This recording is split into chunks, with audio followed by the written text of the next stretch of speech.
Всем огромный привет! Вы на канале Вечное Лето. Всем привет! И мы во Флоренции. Начнем этот выпуск с обзора нашего отеля. Он необычный, сразу говорю. Мы когда зашли, у нас к этому номеру было 5 вопросов. И сейчас вы их увидите. Начать я хочу с вида из окна. Он на дома. Под нами ресторан, все гремят тарелками, очень вкусно пахнет. Я такого длинного номера не видела никогда. Я когда зашла, я подумала, здесь что, 2 номера? А где перегородка? Посмотрите, вот эта комната, она большая. На полу мрамор, все такое красивое. Кто-то выбрал яркий, солнечный, позитивный, оранжевый цвет в интерьере, поэтому у нас здесь оранжевая стена, шторы, плед, коврики. Все оранжевое, как апельсин. Ну, в общем, неплохо, но у себя дома я бы так не рискнула сделать. Напишите, как вам. Кровать, не скажу, что большая, но и не скажу, что маленькая. Мы спали и на тех, что поменьше. Ну, не жесткий, не мягкий, нормальный матрас. Движемся дальше. Здесь у нас прикроватные тумбы. И что интересно, обычно, да, по плану в отелях туалет либо вот тут, либо вот тут. Здесь все по-другому. Проходим. Тут у нас шкаф, рабочая зона, сейф. Холодильник, чайник, тоже оранжевый. Запарились, нашли где-то оранжевый чайник. Все было в едином стиле, в едином цвете. Большое зеркало на входе классно, можно посмотреться перед выходом. Это удобно, потому что часто в отелях вот такое зеркало, ты вот так вот, вот так вот, вот так вот. Думаешь, ну вроде нормально. На улицу выходишь, думаешь, какой кошмар. Переходим, идем, здесь надо, ой, как раб ходить, как кишка, так, как студия номер. Что интересно, здесь окно. Видите, я вижу как бы соседей, они видят меня, когда я выхожу из душа. Мы все друг другу можем передать голый привет. Я так вообще удивилась. Вот, смотрите, узко, но длинно. Бывают номера большие, квадратные. Этот большой, но вытянутый. Наверное, во всю длину дома. Здесь полотенцесушитель. Слушайте, уже наши носочки, милишка. Душ классный, мне понравился. Хороший душ, хорошая такая сантехника. Кто знает, вопрос на засыпку, напишите в комментариях, для чего в отелях в Италии есть вот эта веревочка. Правильный ответ мы лайкнем. Мы узнали, тоже сами не знали. Вот, если тоже знаете, напишите. Вообще пишите свои предположения, будет интересно почитать, для чего эта веревочка. Полотенце, биде. Унитаз хороший, подвесной. Комплект этой, как ее, косметики. Шампунь и бальзам, какая-то оливковая. Вот это не было, это мы с собой привезли. Хорошо бы была вот такая косметика. В общем, вот, напишите в комментариях, как вам этот номер. Согласитесь, он необычный, очень высокие потолки. И сейчас мы отправляемся гулять, и вы идете вместе с нами. В этом отеле также включены завтраки, и хочу показать, в каком ресторане они проходят. Ресторан находится на 1-м этаже, и здесь какое-то все родное. Знаете почему? Потому что здесь есть самовар. Он, конечно, не совсем обычный, но завтра мы попробуем из него чай попить. И все в таких красивых тарелочках. Есть сад. Можно посидеть, позавтракать на улице. Погода сейчас чудесная, поэтому я люблю есть на свежем воздухе. Мне кажется, на свежем воздухе все как-то в разы вкуснее. А еще посмотрите, какие у них тут интересные цветы растут. Они как бы как лук, только не как лук. Название не знаю, если знаете, напишите в комментариях. Как интересно, да, вот мы находимся в центре Флоренции. Здесь мы сделали такой выход, небольшой парк, территория и... Вообще необычно. Мне этот отельчик так понравился по фоткам. Я думаю, интересно, а вживую он такой же красивый? И вживую даже лучше, чем на фотках. Да, мы сначала жили в отеле Панорама, мы заселились туда ради красивого вида, там терраса с видом на купол. А сейчас живем в этом отеле, он называется Бостон. Бостон отель. До центра вообще недалеко, пойдем пешком. Да, вот сейчас я как раз покажу вам, где находится ресепшн. Здесь ресепшн. Вот. И вот, смотрите, мы сразу выходим на улицу. И можно гулять, не нужно далеко подниматься, куда-то выходить. Да, мы уже в центре. Здесь кипит жизнь, здесь туристы, здесь желато, пицца, каноли. Все, что мы так сильно любим. Многие меня спрашивают: Света, почему ты так любишь Флоренцию? Что в ней такого особенного? Немного чего особенного, и одно из отличий — это потрясающие рестораны в таких погребах, в каких-то замках. Конечно, я знаю, что по всей Европе есть такие места, но во Флоренции, мне кажется, их максимальная концентрация. Вот вы можете посмотреть ресторан, мы зашли, какой он красивый, какой необычный. Вы только взгляните. Здесь готовят пасту, но у нас сегодня по программе опять стейк. Мы любим местные стейки. Вот, пойдем в традиционный ресторан, самый знаменитый, с мишленовской звездой. Покажем, как там готовят стейк. Говорят, там самый вкусный стейк у Флоренции. Есть человек, который составлял рейтинг самых вкусных стейков во Флоренции. Именно стейков из породы кьянина, вот бистека фьорентина. И этот ресторан на первом месте. Туда было сложно попасть, я бронировала прям заранее. Так что, надеюсь, нам понравится. Я уже жду.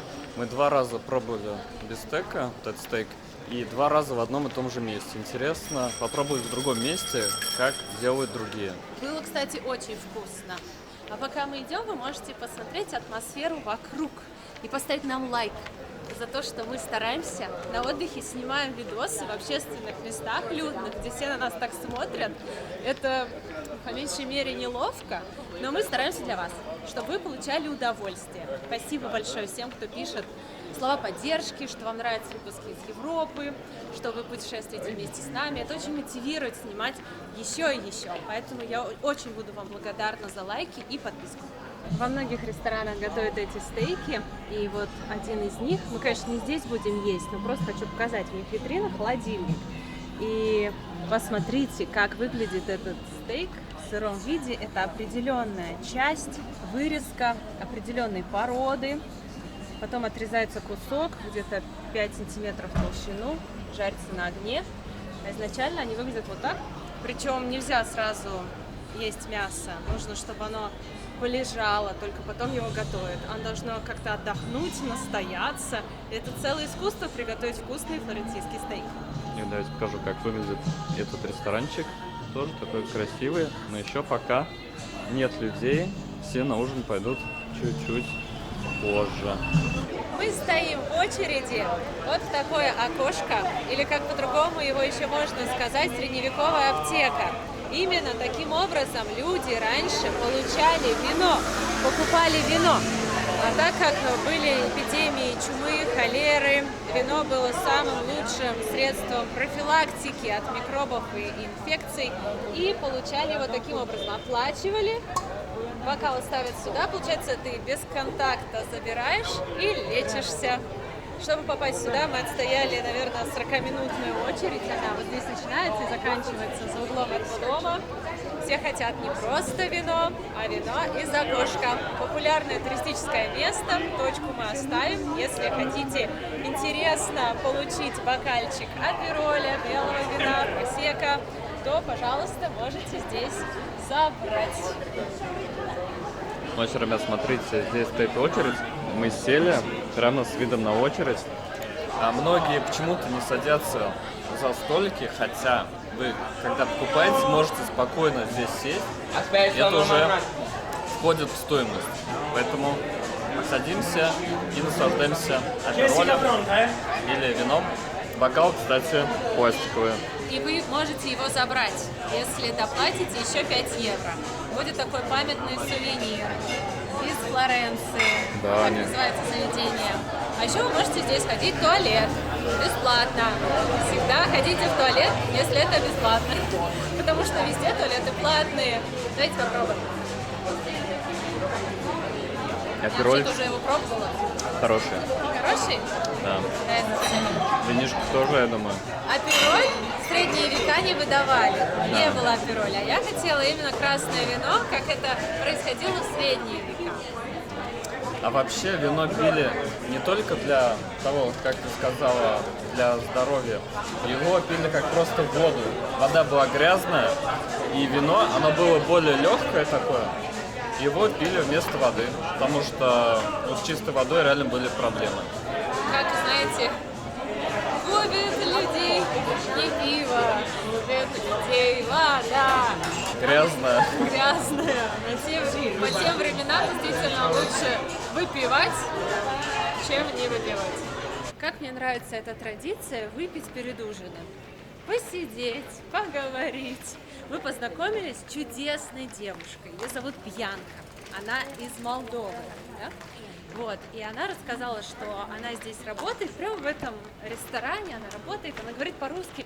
Знаете, что мне было очень приятно? Она поняла, что вы русские, говорит, вы русские? Мы говорим, да. О, мне так приятно поговорить с русскими. И мы все это время, вот все, что сидели, выпивали, мы с ней болтали. У нее мама здесь живет, и она приехала сюда, подрабатывает. Вот. Но ей не особо тут нравится. Потому что работает, но... Ну да, когда ты говорит, работаешь... надо работать, я хочу свои деньги. Молодец. Вот. И мы так с ней чудесно пообщались, мне было так приятно. Вообще я всегда радуюсь, когда мы за границей встречаем людей, которые говорят по-русски.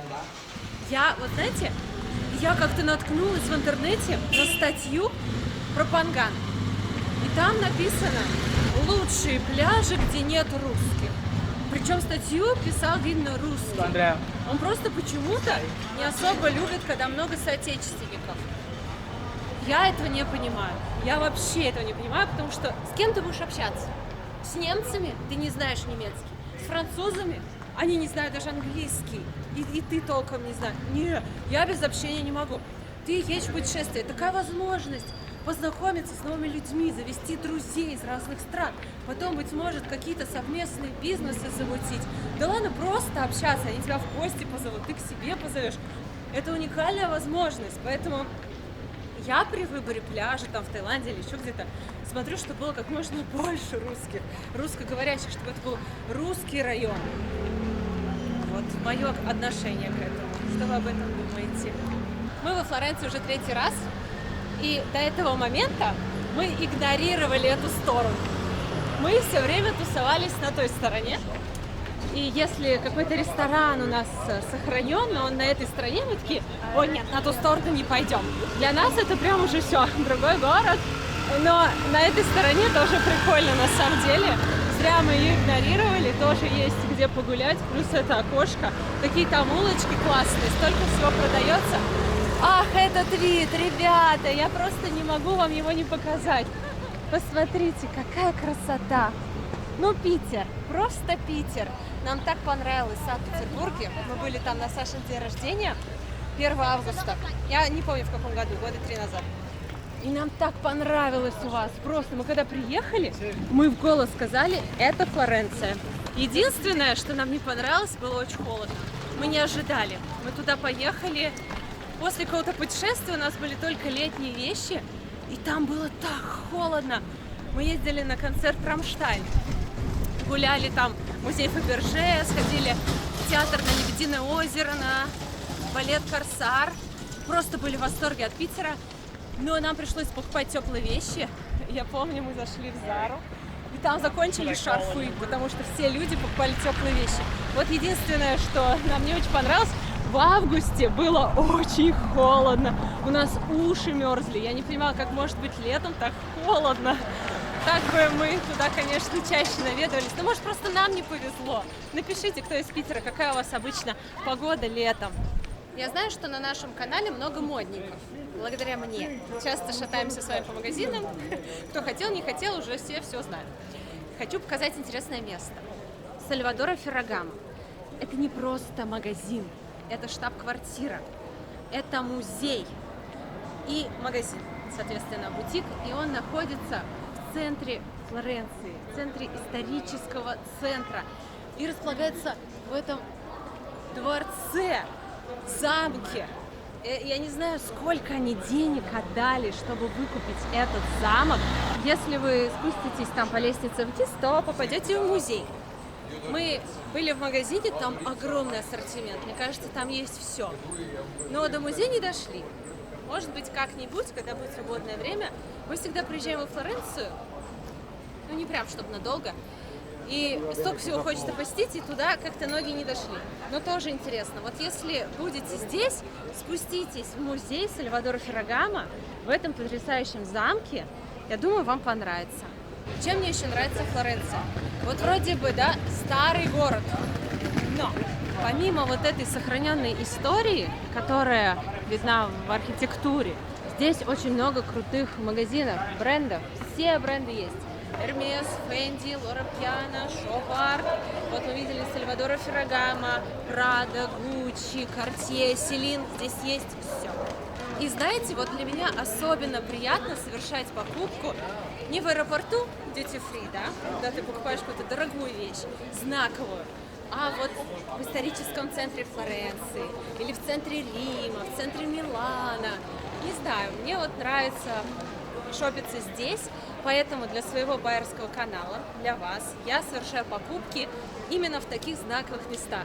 Я верю, что эти места пропитаны успехом, каким-то волшебством, роскошью, и покупая вещи здесь, они несут энергетику этого места и передаются вам. Не знаю, я в это верю для себя и стараюсь для вас тоже покупать в знаковых местах. Я знаю, вы сейчас покрутите опять пальцем у виска, но я хочу вам показать. Мне так нравится эта сумка. Она сделана из пальмовых листьев и стоит 1600 евро. 1600 евро, Света. Я когда сама себе это говорю, думаю... Я вам сказала, что думаю, доругаться нельзя. Но, проходя мимо, я думаю, ах, какая она красивая. Как я ее хочу. Вот как доказать мужу, что сумка за 160 тысяч рублей из пальмовых листьев тебе очень нужна? Напишите в комментариях схему. Интересно, здесь есть такие же любители Флоренции, как и я? Если да, то рекомендую вам сходить вот сюда, Санта-Мария-Новелла. Это сейчас парфюмерный магазин, но раньше это была аптека, и она работает, вы только вдумайтесь, с 1221 года. Здесь есть самый популярный аромат, он называется «Ангелы Флоренции». Вы можете его купить, он очень стойкий, очень классный. Как вы знаете, раньше в Европе ароматы пользовались особым спросом, потому что если не забрызгивать себя с ног до головы, то уж попахивать. Они же не особо любили бани, сауны, души, так как любим сейчас мы. И они предпочитали все это маскировать ароматами. И вот здесь продаются вот такие флаконы с реально стойкими ароматами. Если вы не хотите банальный какой-то запах, как у всех, то здесь вы можете приобрести аромат реально высокого качества. И все будут вас спрашивать, что это за аромат, где вы его вообще купили. Он такой стойкий, такой классный. Но здесь прям надо потратить время, чтобы выбрать свой аромат, потому что большой выбор. This one, a fragrance with peach, jasmine and marine notes. These are the color water. Вот мы сейчас Вот он так тестим называется. этот аромат «Ангелы Флоренции». Персик, жасмин, что-то еще. So fresh. It is Я попросила, чтобы мне нанесли аромат на меня, потому что по этим полоскам ничего не понятно. Я люблю гулять, и тогда только я понимаю, подходит мне или нет. Эти полоски я 500 штук набираю, потом забываю, где какой, и они уже не пахнут, и где. Я люблю вот выбрать конкретный, нанести на себя, походить. Очень свежий, приятный. Ну, здесь много ароматов, я вот сейчас пробовал. Классно пахнет. Вот этот аромат «Ангелы Флоренции». Идем. Вот этот? Она его убрала, вон он у нее в руке. Да. Вот здесь он стоял. Ему тоже уже лет 500. Если хотите пахнуть как 500-летняя дама. Мне кажется, так пахнут ангела. Да. Прям так и подбиваешь меня купить. Посмотрите, как у них красиво все оформлено. Есть свечи, мыло, подарочные наборы. Я сейчас не рекламирую, они даже не знают, что я тут снимаю и выложу все. Просто от души рекомендую интересное место, где вы можете подобрать уникальный парфюм. В их коллекции собраны ароматы, которые не похожи друг на друга. Очень часто бывает, что я тестирую, как правильно, тестирую ароматы, и они какие для меня все похожи. Я думаю, ну как тут выбрать, они все одинаковые, мылом каким-то пахнут. Здесь они вообще все разные. А вот как раз мыло. Да, можете взять мыло. Здесь даже оливковое. можно мыло понюхать, как пахнет. Мыло. Ну не скажу, что прям что-то странное, особенное, просто каким-то мылом душистым, туалетным. Вот это, кстати, пахнет почему-то как в Таиланде. В Таиланде такое мыло в отелях. Вот это душой. И что интересно, ароматы продаются в таких коробках. Как коробка, ой, шкатулка. Посмотрите, как красиво, да? Даже вот привезти в качестве подарка. Тут, кстати, с ароматом апероля. Если хотите пахнуть как апероль, то этот аромат. Все мужчины ваши. Просто подходить за вами. Вот представьте, что вы живете во Флоренции. И вот такой у вас подъезд. Я даже не могу, я вот говорю слово подъезд, и меня аж как не по себе. Потому что это вход в театр, вход в музей 18 века. Какие двери высокие для того, чтобы на лошадях заезжали. Там парковка. Представляете, вы каждый день выходите, это ведь другая жизнь, вообще не как у нас. И они привыкли так жить. Я всегда удивляюсь, приезжаю в какую-то новую страну, я думаю, и вот так люди живут. Интересно. Не то, что лучше нас или хуже нас, просто интересно, по-другому. А когда бокальчик вина выпьешь, все интересно. Это аптека. Я боюсь заразы.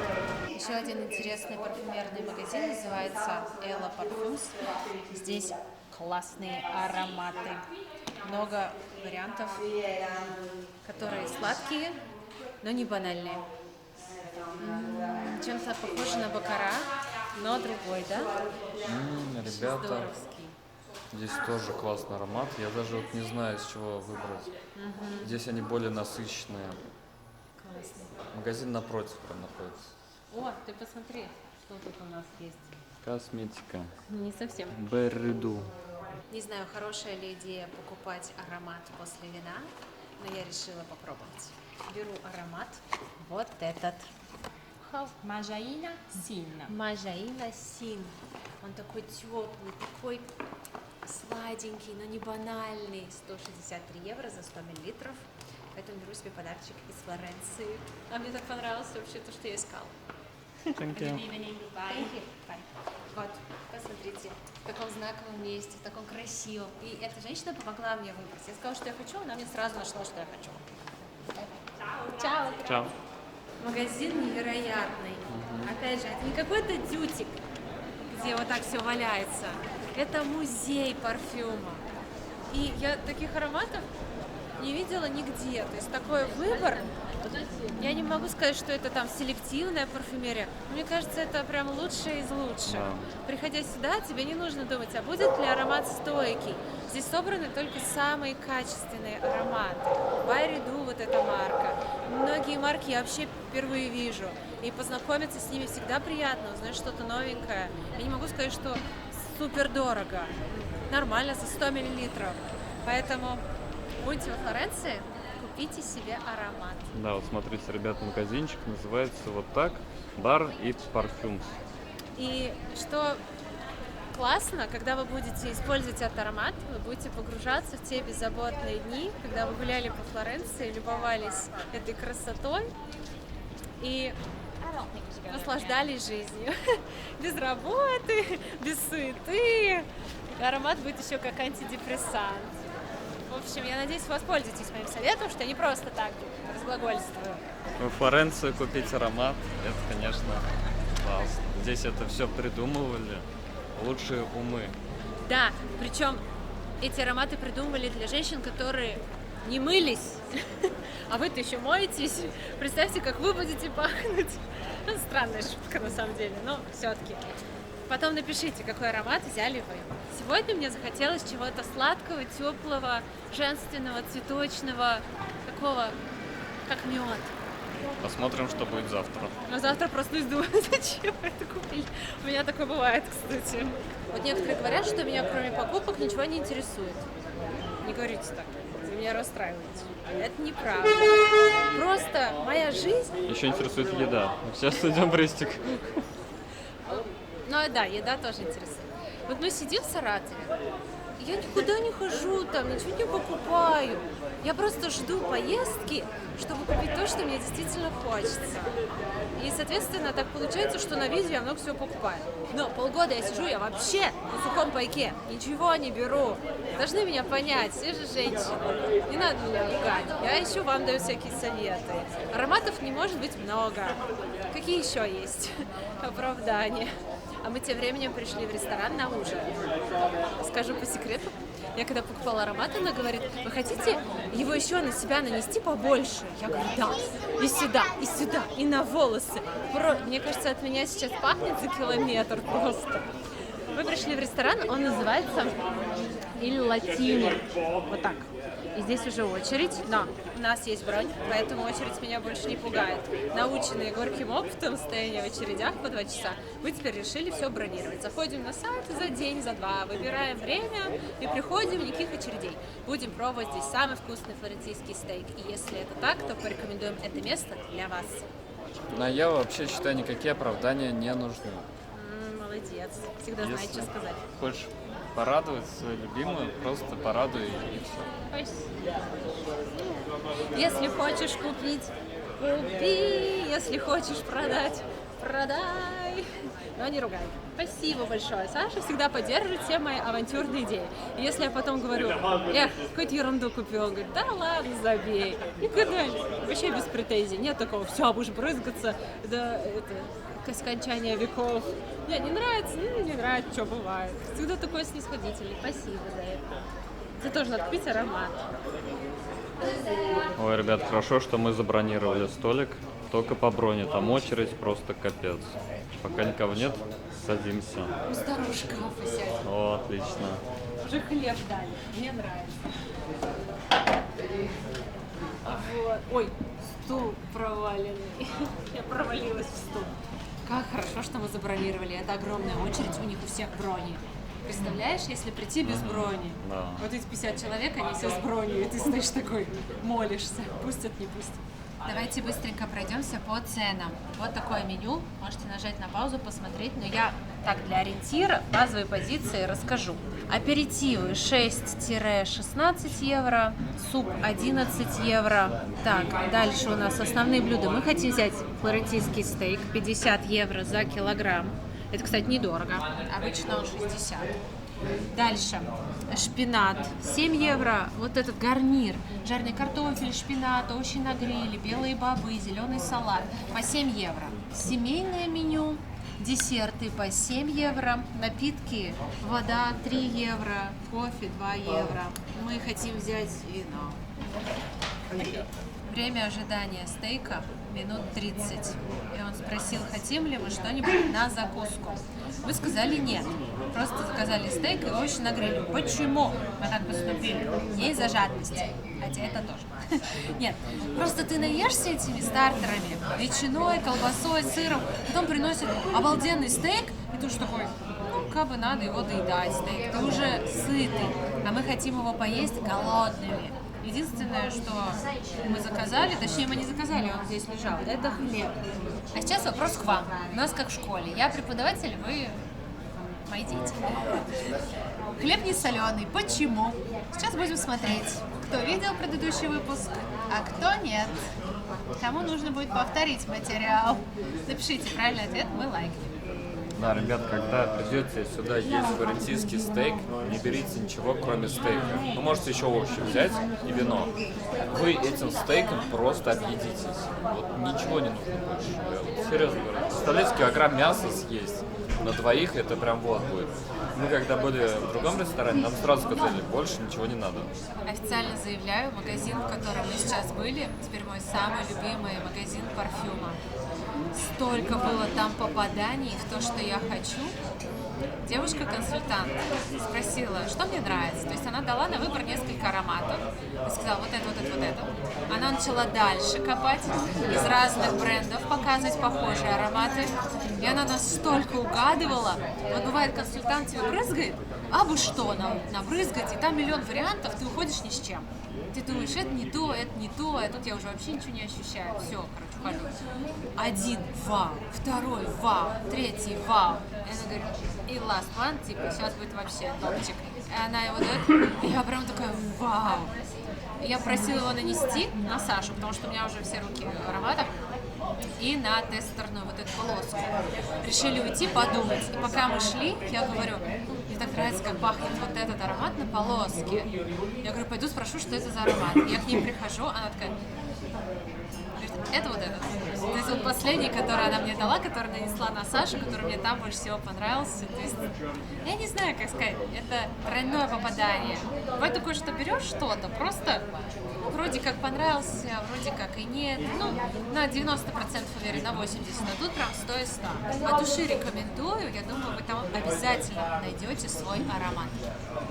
Причем эти магазины не только во Флоренции, видел, в Милане есть. Да. Покажи, где там они есть. В Риме, в Милане. Сейчас. У меня все переплетено. Сейчас. Дойдем. Сейчас. Вот реклама людям бесплатно, да? Ну, хорошие места, не жалко. Мы всегда хорошие места, просто так рекламируем. Милан, Рим, Флоренция, Торино, Бергамо. Какие-то еще. Женова, я знаю. Можете там посмотреть. Там, в общем, бренды разные, но самые лучшие собраны. Вот этот аромат, кстати, из Франции. Еще дали много пробников. Причем дают пробники тоже не абы какие. Я сказала, я дам вам пробники тоже сладких ароматов, похожих на этот. Может, Скажи, что-то какие. еще понравится. Ну вот такой, вот такой. Какой-то Optical Brazil. Здесь, смотри, Миллер Харрис. Здесь у нас Оптика Бразил. Что вам показать еще? Пока стейк готовит, мы тут все покажем. О, вообще класс. 100 миллилитров. Меньше нет. Я думала, может взять 50 там, за 100 евро. Но он мне так понравился, что он говорит, меньше нет. Я думаю, и не надо. О, вот такое бывает, да? Я думаю, мне не надо ждать, пока он раскроется. Я просто уже улетаю от него. Жалко, что когда уже камера начнет передавать. Я так хочу, чтобы вы поняли, о чем я говорю, попробовали тоже. Может, вам откликнется. Сделайте скриншот, приезжайте сюда, покажите консультанту и поймете, какой я взяла. Может, вам тоже понравится, если любите сладкие теплые ароматы, но не банальные. Я помню в Саратове, я в Саратове только продукты покупаю, честное слово. Ну, что-нибудь в пункт выдачи закажу, что для дома такое. Может, спортивные носки какие-нибудь. А здесь, конечно, отрываюсь. И в Саратове, я помню, было повышение цен, и баккара уже около 30-очки стоит. Том Форд тоже 25 плюс тысяч рублей, как бы. И он у всех. Хочется что-то уникальное, но классное. И здесь 15 тысяч рублей за 100 миллилитров. Том Форд это 50 где-то будет. Поэтому я считаю, хорошее предложение. Я вообще должна была вам рассказать про этот ресторан, но я все про аромат. Давайте про ресторан. Мы пришли сюда не просто так, потому что это ресторан из категории «Здесь должен побывать каждый путешественник». Ресторан старый, много картин, атрибутов, подтверждающих это. Спасибо. По рейтингу здесь готовят самый вкусный флорентийский стейк. И что интересно, это ресторан дружелюбный четвероногим друзьям. Здесь есть меню для собак за 5 евро. И могут приготовить говядину с овощами, курицу, ягненка. Для них отдельное меню. Если вы приходите сюда с собачкой, чтобы она не сидела, не смотрела голодными глазами, пока вы поедаете свой замечательный стейк, она ела свою еду, которую вы для нее закажете. Прикольно? Прикольно. Еще за 60 евро здесь есть дегустационный сет. В этот сет входят закуски, основное блюдо. Это будет за 60 евро стейк в стиле флорентийском, но как ребрышки. За 65 вы можете заказать сет, и это будет бистека фиорентина, только со стартерами. Получается 65, 65, 130 евро за двоих. И это получается у нас закуска, стейк, десерт на выбор, чай, кофе. И все это за 65 евро. Все это подается по очереди, тоже хорошее предложение, но мы решили без десертов, без чая, без кофе, просто вино и мясо, потому что сейчас стараемся поменьше есть сладкого. Приехали в Италию постоянно то мороженое, то пирожное, то каноли, то круассаны, то тирамису, то панакота, то крем-брюле. И сегодня вот просто стейк и вино. Но имейте в виду, что здесь есть вот эти дегустационные сеты за 60 евро с ребрами и за 65 с полноценным стейком. А еще у этого ресторана есть звезда Мишлен. Чем не повод сходить?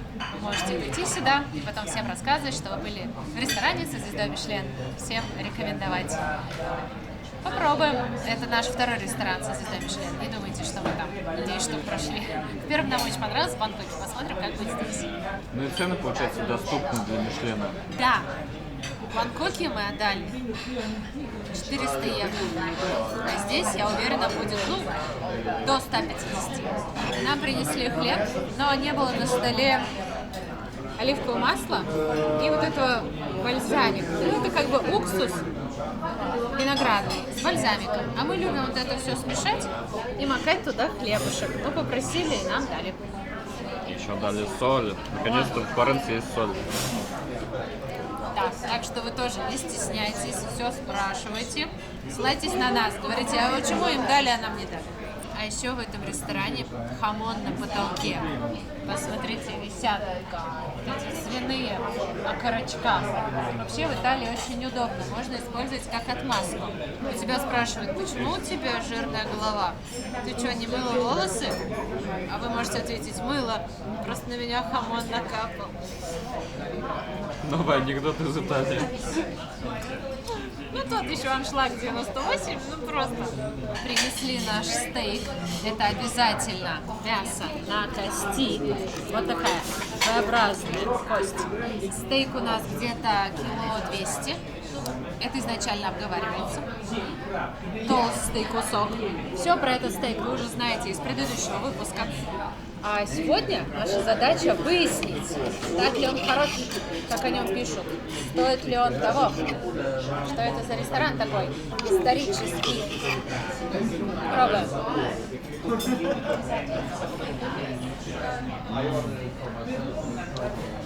Мясо нежнейшее. Здесь вкусно не только мясо, но и жир. На мясе. Хороший. Бомба. Хрустящая корочка и нежное сырое мясо внутри, которое тает во рту. Крупная соль, овощи на гриле. Какое вкусное. Вот этот вкус дымочка. Ни с чем не сравнить. Наш шашлык вкусный, очень вкусный. Но это другое. Это тоже надо попробовать. И пусть вас не пугает то, что он с кровью. Это добавляет какого-то, я не знаю, вкуса, что ли, прям мяса. Он такой нежный, вообще не резиновый. Хороший. Я готова огласить результаты исследований. Мы с Сашей долго тестировали, делали сравнительный анализ, пробовали все кусочки. Вывод. Вкусно. Очень вкусно. Хорошее свежее мясо. Классно приготовлено. Хороший добротный стейк. Но во Франческо Вини нам понравилось больше. Я не знаю почему. Там как-то меньше прожилок, легче режется, мясо нежнее, оно тает во рту.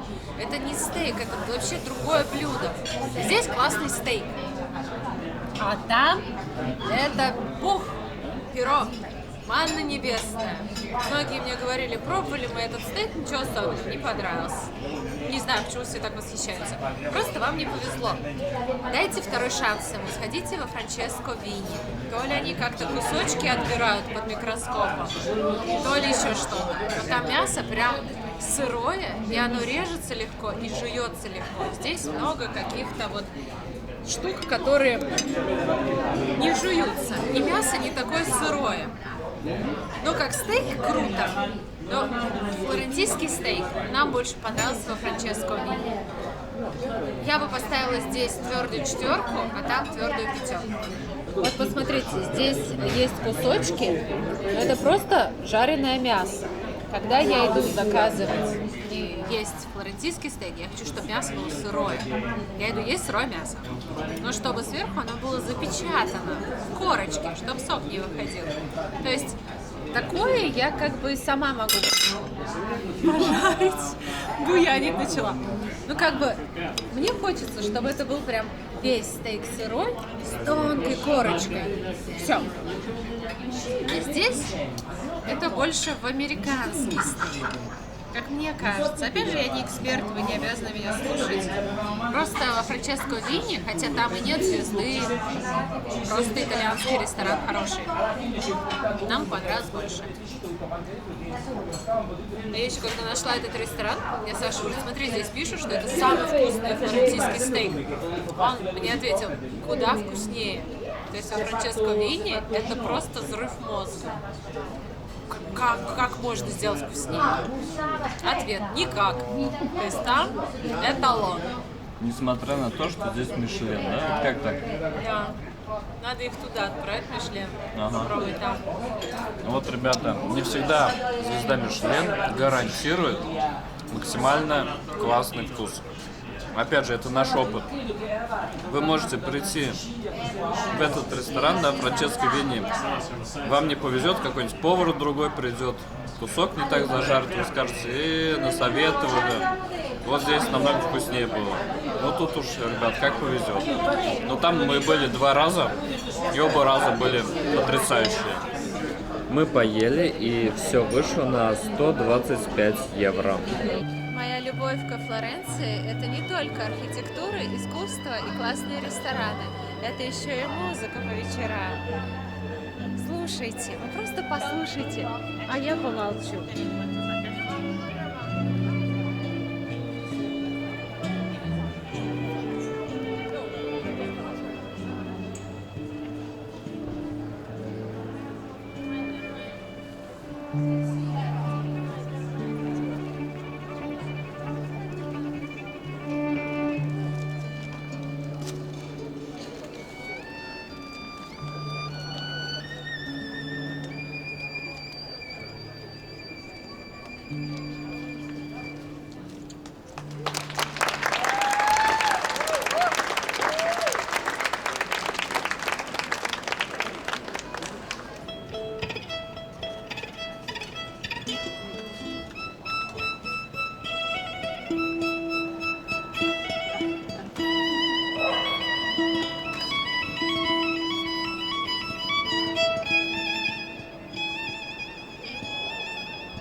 Все слушают, молчат, боятся слова сказать. Потому что вот это великое искусство, оно пробуждает в себе самые лучшие чувства, приятное, доброе, светлое. И что казалось важным, уже перестает быть важным.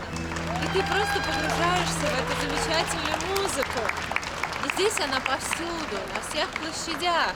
На каждой площади играет свой музыкант. И здесь, кстати, нельзя прийти просто так с гитарой и начать бренчать. Нужно иметь образование, подтвердить свой диплом, показать свой репертуар, что ты будешь играть. И если все это одобрят, то да, ты сможешь выступать на улице и радовать гостей города.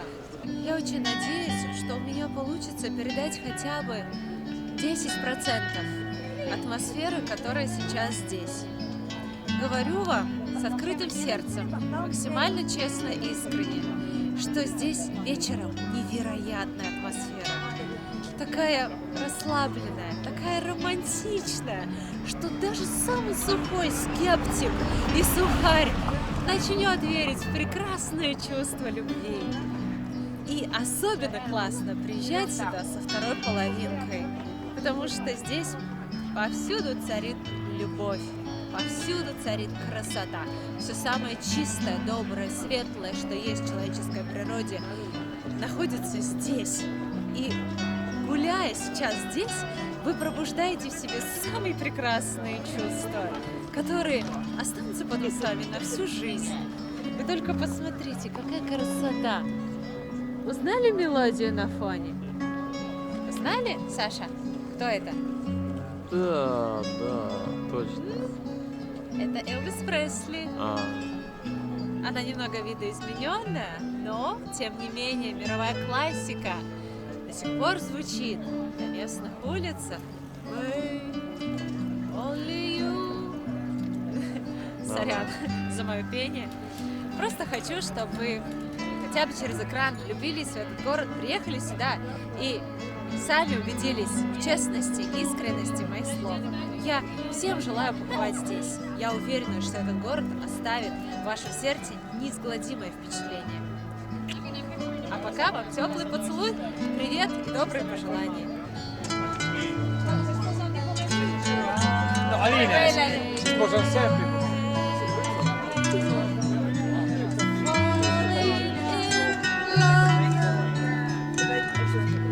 Мы решили продолжить наш вечер и пришли в рок-бар. До нас тут играла какая-то муть. Ну, может и хорошая группа, но я не знаю. И я говорю, можно я закажу песню? Он говорит, ну, для тебя давай. Я заказала Iron Maiden Fear of the Dark. И нам включили, заказали апероль, он здесь всего лишь 6 евро. Это подарок. Так, за нас, за вас. Fear of the Dark. Сантьяго! Fear of the Dark. Я говорю, куда я прихожу, я включу. О, все знают слова, давайте, что вы тухлить сидите? Я и на Кочанге так делаю, и на Пхукете. Я заказываю песни, потом все танцуют. Даже мужики такие, у-у-у. Я знаю, как раскачать. Может, я в прошлой жизни была этой тамадой.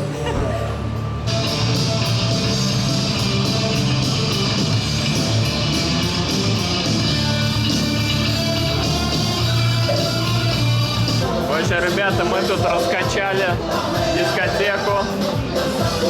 Дошло дело уже и до такой музыки. Танцуем, тут пати устроили. Всем доброе утро! Настал новый день, и мы идем встречаться с Ириной. У нас очень интересная сегодня программа. Сперва мы пойдем смотреть дворец Палаццо Питти, а потом поедем в аутлет, потому что возле Флоренции самый лучший аутлет. Мы хотим посмотреть, какие там цены, какой ассортимент. Ну, короче, все повыкладываем в мой телеграм-канал. Интересно, что там сейчас. Вчерашние гуляночки не прошли даром. Как ты себя чувствуешь? Отлично, кстати. Все хорошо. Мы пили только апероль, поэтому не сильно нагрузились. А мне ты сказала, что ты еще пьяный. Не был такого. Сказал, за завтрак. Ну, завтрак, ребята, был потрясающий. Просто завтраки в нашем отеле – это чудо. Кофе вам поменять? Да, пожалуйста, поменяйте. Может, вам десерт, может, вам сок. Ой, десерты вкусные. Ой, просто десерты вкусные. Яичница такая, крем. Ой, супер. Все больше и больше влюбляюсь во Флоренцию. Иной раз думаешь, куда уж больше. Искали вчера, гуляли вот какой-нибудь рок-бар.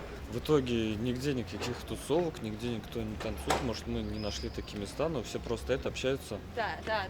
Они не умеют веселиться, правда. Вот как в Таиланде безудержное веселье, там на головах ходят. Иной раз думаешь, ой, ну давайте уж как-нибудь поскромнее. То тут обратная сторона. Они просто вот, музыка орет, они стоят, шу-шу-шу, ля-ля-ля.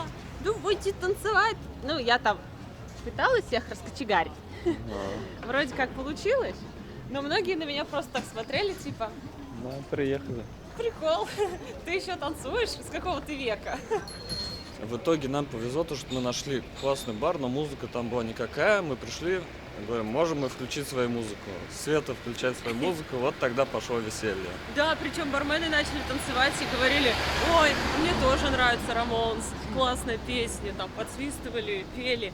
Но вот они не дают себе как бы драйва раскрыться, что ли. Они вроде начинают и типа, нет, неприлично. Мы Я не знаю почему. Они нашли с кем-то потанцевать, девушки из Индии приехали, вот мы с ними там вот и танцевали. мы с ними оторвались. Встретились с Ириной. Вот и я. Какая ты сегодня красивая. Мне так нравятся вот эти костюмы. Как дела?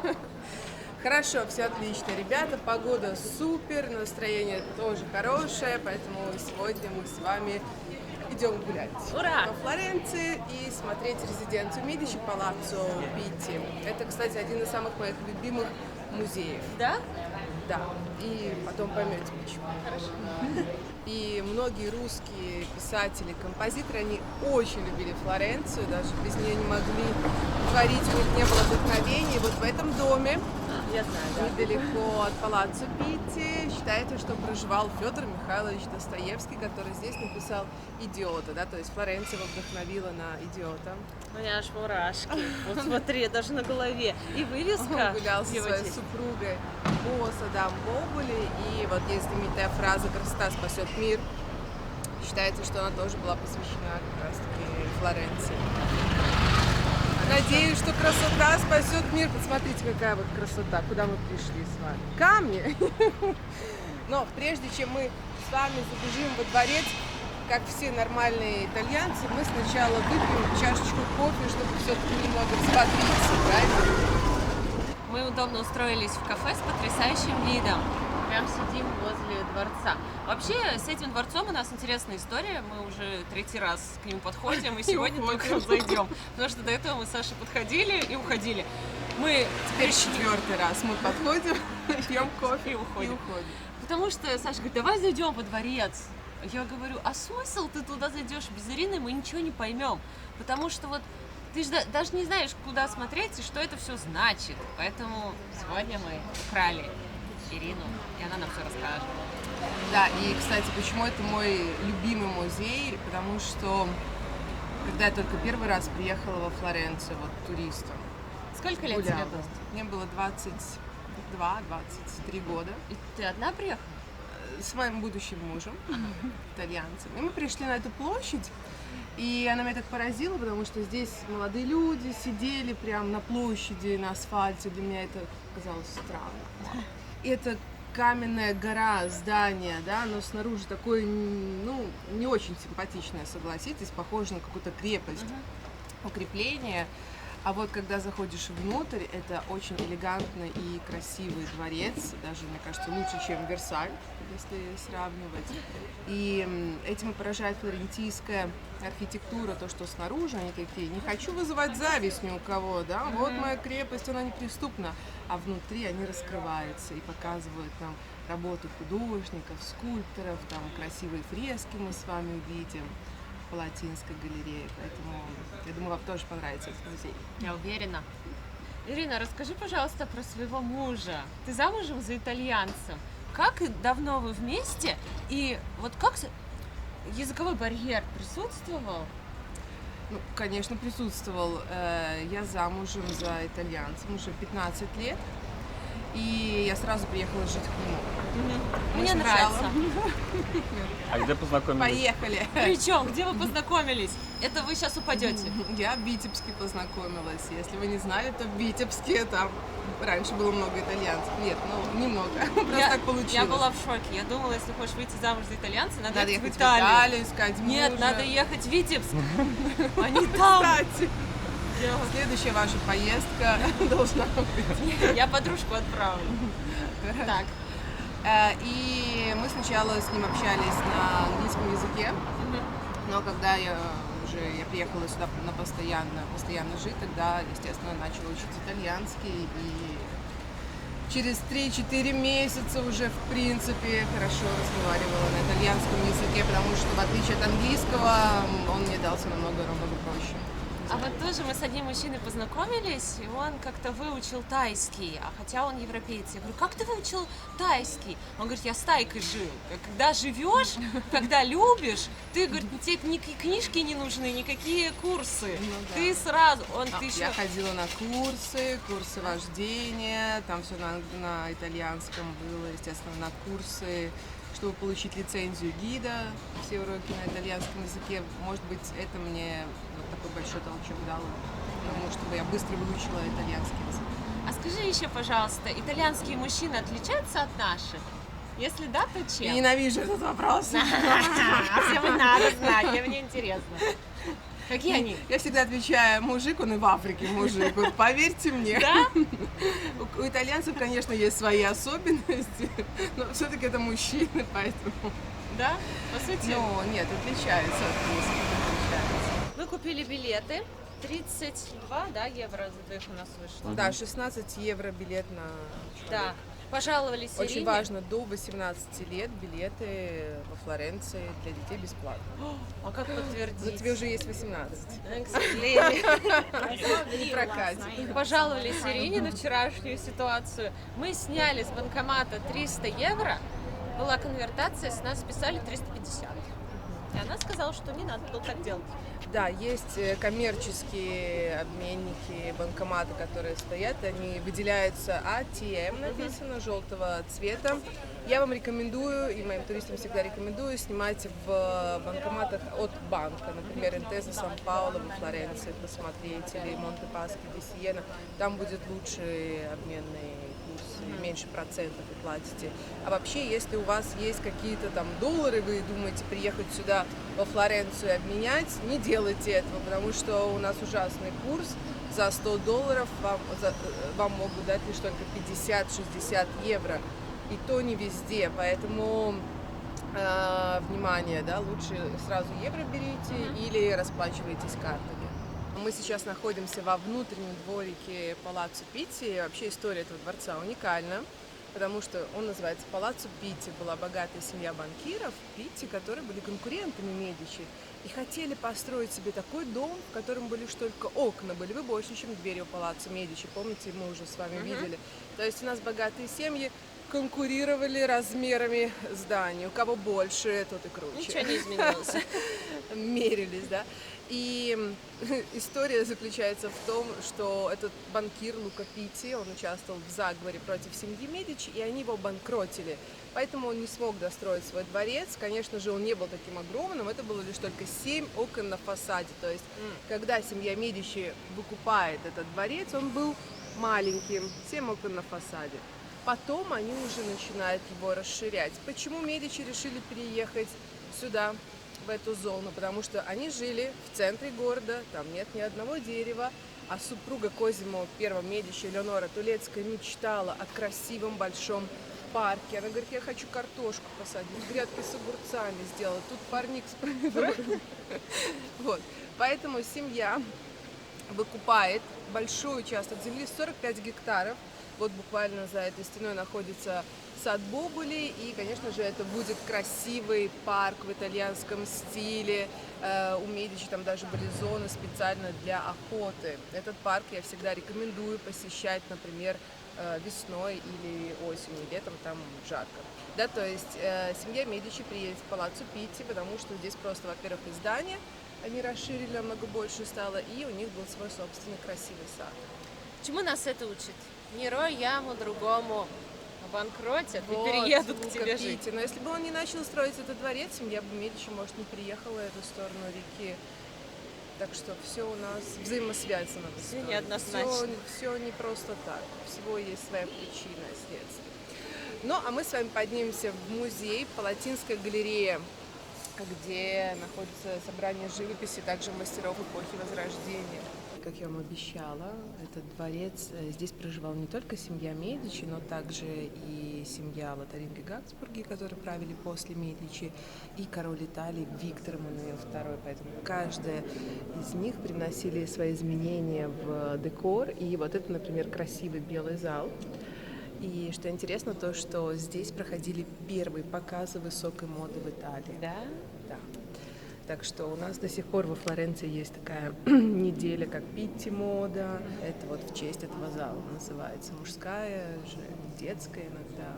Мы находимся с вами в Палатинской галерее. Вот это вот, например, красивый зал музыки. И вы можете обратить внимание, что все предметы мебели здесь в форме музыкальных инструментов. А в центре, кстати, стол малахитовый, который задарила семья Демидовых. Вот так вот они были гардобытчиками из Урала и подарили этот прекрасный малахит. Опять-таки мы с вами видим некоторые примеры флорентийской мозаики. Посмотрите, какие красивые узоры. И вот этот вот стол с символикой Медичи. Это все из камня. Это все из камня. Да, Вот да, есть каждый различные кусочек техники. это камень. Его вырезают какой-то струной. И вот так вот прикрепляют. Ой, кошмар. Я говорю, сколько можно очень необычного красиво. сделать, если не сидеть в интернете. Вот люди раньше развлекались. Ну, проще сидеть в интернете и покупать, например, тапать в хомяка. Молодец. Это все Ирина Саша, кстати. Правильно. Обратите внимание, то, что очень реалистично нарисовано, например, тело, вот эти вот синяки на теле Иисуса Христа, его страдающее лицо. И он действительно смог передать эту атмосферу страданий, эмоций, которые происходили в то время, темный фон, Понтий Пилат и вот этот вот помощник, который похож на такого некрасивого крестьянина какого-то, правда? Деликатные подробности. Баню Ди Наполеона, это ванная Наполеона. Правда, он сам здесь никогда не мылся. Просто был период, когда Тосканой правила сестра Наполеона Элиза Бачокки. И она проживала также в этом дворце, ждала, наверное, братика в гости. Он говорит, помою тебя, напарю. Но он уже потом не вернулся сюда. Комары. Большая проблема во Флоренции — это комары также. Мы пришли в следующий зал, и здесь очень красивые большие окна, которые сделаны из бутылок. Это все бутылки, которые Медичи выпили за время своего правления. Они каждый день просто пили, а бутылки сдавали, чтобы сделали окна. Ну, я шучу, но это моя первая ассоциация была. На самом деле, как сказала Ирина, раньше большие стекла не умели делать. У них получалось делать только вот такие круглые, и они толстые. И вот смотрите, в такую рамку металлическую их вставляли, и получалось красиво. И тут мы сейчас живем, у всех у нас пластиковые окна большие. Раньше такого вообще не было. И ничего не видно через них, но это уже было очень круто. А еще, сейчас покажу древний кондиционер. Им пользовались Медичи. Когда у всех были веера, у них уже стоял кондиционер. И образец 1437 года. И чтобы на балах было не жарко и не душно, потому что летом во Флоренции еще та жара. Я шучу, конечно. Но правда кондиционер староват. А мы сейчас разговорились про сериал «Медичи». Если не смотрели, посмотрите, Netflix, 2 сезона. И мы хотим узнать, вот ты же всю историю знаешь, насколько сериал правдив. Правдиво ли он снят или там вообще все неправда? Нет, мне очень понравился сериал, я его тоже смотрела, и первая, вторая часть, конечно, больше, потому что там уже тема идет, Лоренцо Великолепный, даже показывают вот будущего папу Льва X, это был сын Лоренцо Великолепного.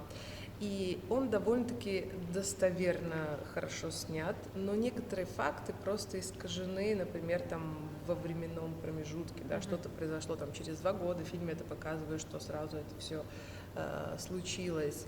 В первом сезоне есть некоторые, там больше несостыковок, например, показано, что отравили этого Джованни Ди Бичи, на самом деле его виноградом никто не травил, Вот уже так. сам умирает. Да, да. Распереживалась. Поэтому, ну, в принципе, я рекомендую этот фильм, чтобы иметь какую-то общую картинку, представление о том, кто такие Медичи, насколько они важны для вообще мировой истории. А я вот еще хотела тебе задать такой вопрос. Как ты думаешь, благодаря чему Медичи добились таких успехов? То есть от обычных торговцев шерстью до герцогов тосканских. Подкупы, коррупция. Вот такие методы. Да. Они были хорошие дипломаты, давайте назовем это более корректно. Они были хорошие дипломаты, умели договариваться, умели оказаться в нужное время, в нужном месте. То есть они использовали все возможности, которые были в их распоряжении. Просто в то время, кто быстрее, тот и тот и успел. Поняла, спасибо. Вот. И здесь мы с вами видим очень интересный портрет карлика художника Бронзино. Это был придворный художник Козимо I Медичи. И вот был такой спор негласный между скульпторами и художниками. Что лучше, живопись или скульптура? Скульпторы говорят, скульптура лучше, ее можно обойти, посмотреть со всех сторон. Тогда Бронзино нам рисует этого карлика, говорит, а почему картину нельзя посмотреть с другой стороны? Давайте обойдем. Здесь еще веселее то, что действие меняется. Этот карлик уже идет с охоты и смотрит на нас с добычей в руке. Так что вот такие шутки у нас шутили художники в 16 веке. Юмористы они у вас, конечно. Это посмертная маска Лоренцо Великолепного Медичи. Он умер молодым, в 43 года, и все Медичи страдали ужасной болезнью. Это была подагра, болезнь богатых. Так что если у кого-то из членов вашей семьи подагра, возможно, они были знатного происхождения, ели много красного мяса и пили вино, что еще усугубляло все симптомы этой болезни. Великолепно он был не потому, что красивый, вы даже можете посмотреть на портрете. Кстати, вы спрашивали меня фильм, насколько он правдоподобный. То есть в фильме все актеры очень красивые, а вот так на самом деле выглядели Медичи. Ну, обычный мужичок. Но, да, Мессер иль Магнифико, великолепно, любил искусство и вот получил такое Что-то у него прозвище. iPhone, да. Смотрю, пальцы уже для селфи у него. Последний Ну, всё, iPhone 15 Pro, скорее всего. Не, ну, может быть, у него Samsung, они больше любят, конечно. Очень классный дворец, хороший большой музей. Я говорю, что у музеев во Флоренции есть только один недостаток. После их посещения другие музеи кажутся бедными, скромными, с небольшим количеством экспонатов. Большое спасибо, что прогулялась. нам всё Вам рассказала. спасибо. Палаццо Питти на самом деле огромнейший музей. Вы видели по нашему билету, мы посетили Палатинскую галерею, галерею современного искусства, зашли на выставку, зашли в музей серебра и украшений. Поэтому приезжайте, Палаццо Питти, минимум полдня можете выделять. И здесь очень красиво, рекомендую. А я рекомендую заказывать экскурсию и идти сюда с Ириной, с проверенным человеком, с опытным гидом, который знает здесь все залы, и вы получите из посещения этого дворца максимальную пользу. Не просто вот так пройдетесь, а действительно получите новые знания. Скажи, пожалуйста, за сколько лучше бронировать экскурсию? Ты проводишь индивидуальные или туры? Я работаю с индивидуальными туристами, да, то есть мы подстраиваемся под ваше расписание, дни вашего приезда, работаю с большими группами, но сама группа не собирает, сложно сделать, поэтому вот если есть уже какая-то организованная большая группа, с удовольствием я их принимаю во Флоренции, но в основном индивидуальные экскурсии. Бронировать лучше за пару недель, за месяц, ну, как я вам говорила, пишите, когда чуть заранее, чтобы я нашла свободное время. Хорошо, спасибо большое. Спасибо вам, Контакты Ирины, как всегда, будут в описании под этим видео. Я всегда за то, чтобы поездки приносили вам пользу и новые знания. Вы иногда даже экономите свое время, на самом деле, когда берете гида, потому что вы не распыляетесь, давай это, давай то, а что здесь, а что там, пока мы сами найдем дорогу. То есть, да, вы, конечно, платите гиду за экскурсию, но этим вы экономите ваше время и получаете знания. Еще вы экономите деньги, потому что если бы мы спросили у Ирины, как Кстати. правильно снимать деньги, мы бы сэкономили уже минимум 50 евро. Это точно. А еще, куда мы сейчас поедем, расскажи. А мы сейчас поедем в большой аутлет, который находится недалеко от Флоренции, где все бренды, будем гулять по магазинам, называется The Mall. Вдохновляемся прекрасным, а потом едем Покупать на себе шопинг. тоже прекрасное, в свои дома. Роскошь, шик и люкс. Да, да, вдохновились роскошью, едем смотреть люкс нашего времени. Да, я никогда там не была, поэтому интересно Сейчас посмотреть. посмотрим, понравится ли тебе, давай.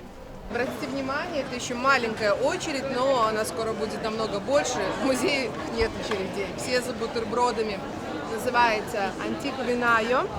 И эти бутерброды уже появились даже в Нью-Йорке, я знаю, открыли в Риме, во многих европейских городах. Флорентийский парень, вот он стал настолько популярным благодаря своим бутербродам. И главная его фишка — это «Бада хомела фума». Он всегда говорит: смотрите, как дымится моя прекрасная булка, фокачча. И специфика этих бутербродов, что там много внутри ингредиентов, начинки, да, потому что в основном в Италии делают мало колбаски, мало начинки, а тут прям довольно-таки большой бутерброд, которым вы можете пообедать очень плотно. А сколько стоит? В районе 6-8 евро. Нормально. Так что вполне даже доступно. Был специальный закон, даже что нельзя было есть, стоять на этой улице. За это могли дать штраф. очень много людей покупают бутерброды и потом, естественно, садятся вот сюда прямо на тротуар, чтобы их съесть. Поэтому вот борется Я понимаю, с потому туристами, что это грязь. Там чтобы они бросят, там садились упадет. напротив магазинов, И витрин, убирать которые потом. потом будут незаметны. Да, да. Не будем завидовать водителям, которые приезжают в Италию, потому что вот с таких узких улиц очень сложно повернуть, особенно на большом автомобиле. Но напомню, что в исторический центр на машине нельзя заезжать всем, только если у вас гостиница где-то в центре забронирована, и там есть парковка, которую они вам обеспечивают. Если вы просто заедете на машине, вам, скорее всего, дадут штраф, если покатаетесь по центру Флоренции. А мы с вами едем по дороге. Прекрасная дорога, скоростная дорога. В Outlet The Mall. И это аутлет, где огромное количество брендов, такие как Gucci, Ferragamo, Prada и многие другие. Естественно, со скидками вещи уже продают. Поэтому мы сейчас погуляем, посмотрим. Он очень красивый, также построен, как маленькая такая отдельная деревушка. Вообще дорога до аутлета — это как часть экскурсии, потому что мы едем и наслаждаемся. Красивые тосканские пейзажи, правильно. Сегодня еще все залито солнцем. Летом выгорает вся эта трава, поэтому Тоскана такая желтая становится. Там вот замок на холме у нас красивый, средневековый находится. Поэтому одно наслаждение, да, вот по таким дорогам кататься. Часто русскоговорящие туристы заказывают поездку в аутлет. Ну, они часто едут в аутлет, да, не обязательно со мной, но посещают. Их интересует шопинг в основном русские. Русские туристы любят очень музеи, искусство, это все прекрасно, но полдня они все так: Ирина, вот нам бы еще в аутлет съездить, там такая сумочка есть хорошая, хочу посмотреть. И это все житейски, это нормально. Согласна. Надо подкрепиться перед шопингом вкусной итальянской едой, поэтому мы пришли в местный локальный ресторанчик. Вот тут вот, если повернуть камеру в ту сторону, в основном все работники, которые работают рядом фабрики, есть фабрика Louis Vuitton даже. Они все сюда приходят на обед, поэтому мы сейчас... Это легкие такие закуски, антипаста называется, перед основным блюдом. Как это правильно есть? Прошутто и мелоны — это дыня с прошутто, или хамон его еще можно называть. И бризаула — это вяленая говядина, тонко нарезанная, с пармезаном и рукколой. Как это правильно? Как это? Вилкой берете и накладываете в тарелку, потом режете, Ничего и сложного. можно есть, да. Сейчас Саша совершил оплошность. Он заказал кофе. Он хотел заказать Хотел. кофе, но я его остановила. Он говорит: принесите мне спагетти и американо. Оказывается, нельзя так говорить. Меня бы не пустили в следующий раз в этот ресторан. Сначала мы едим, потом в конце пьем кофе. То есть вы кофе не запиваете еду? Но. Итальянцы, если он вас увидит запивать прошутто, мелоны и кофе, его стошнит, скорее всего. В этом плане они очень такие привередливые ребята, да. Первый раз буду есть мясо с дыней.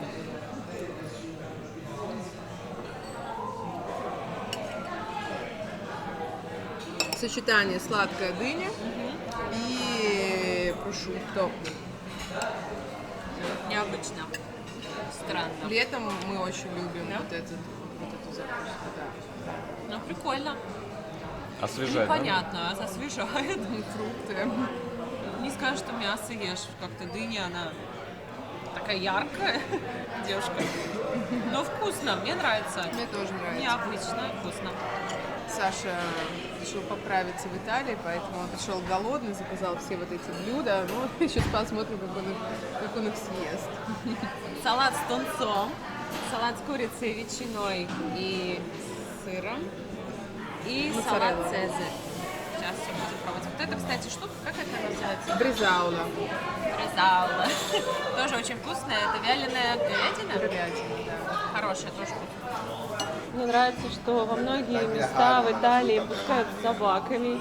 Посмотрите, какие пришли здесь ребятки. Просто слоны. Ой, он слушает команды. Он умеет. Классно. Су. Кем? Су. Смотрите, какая я и Су. он, да? Кем? Смотрите на такую собаку. Су. Он выше меня. Вот, присмотрите, если он сейчас вот так прыгнет. И я, допустим, с таким псом гуляю, и он решил побегать.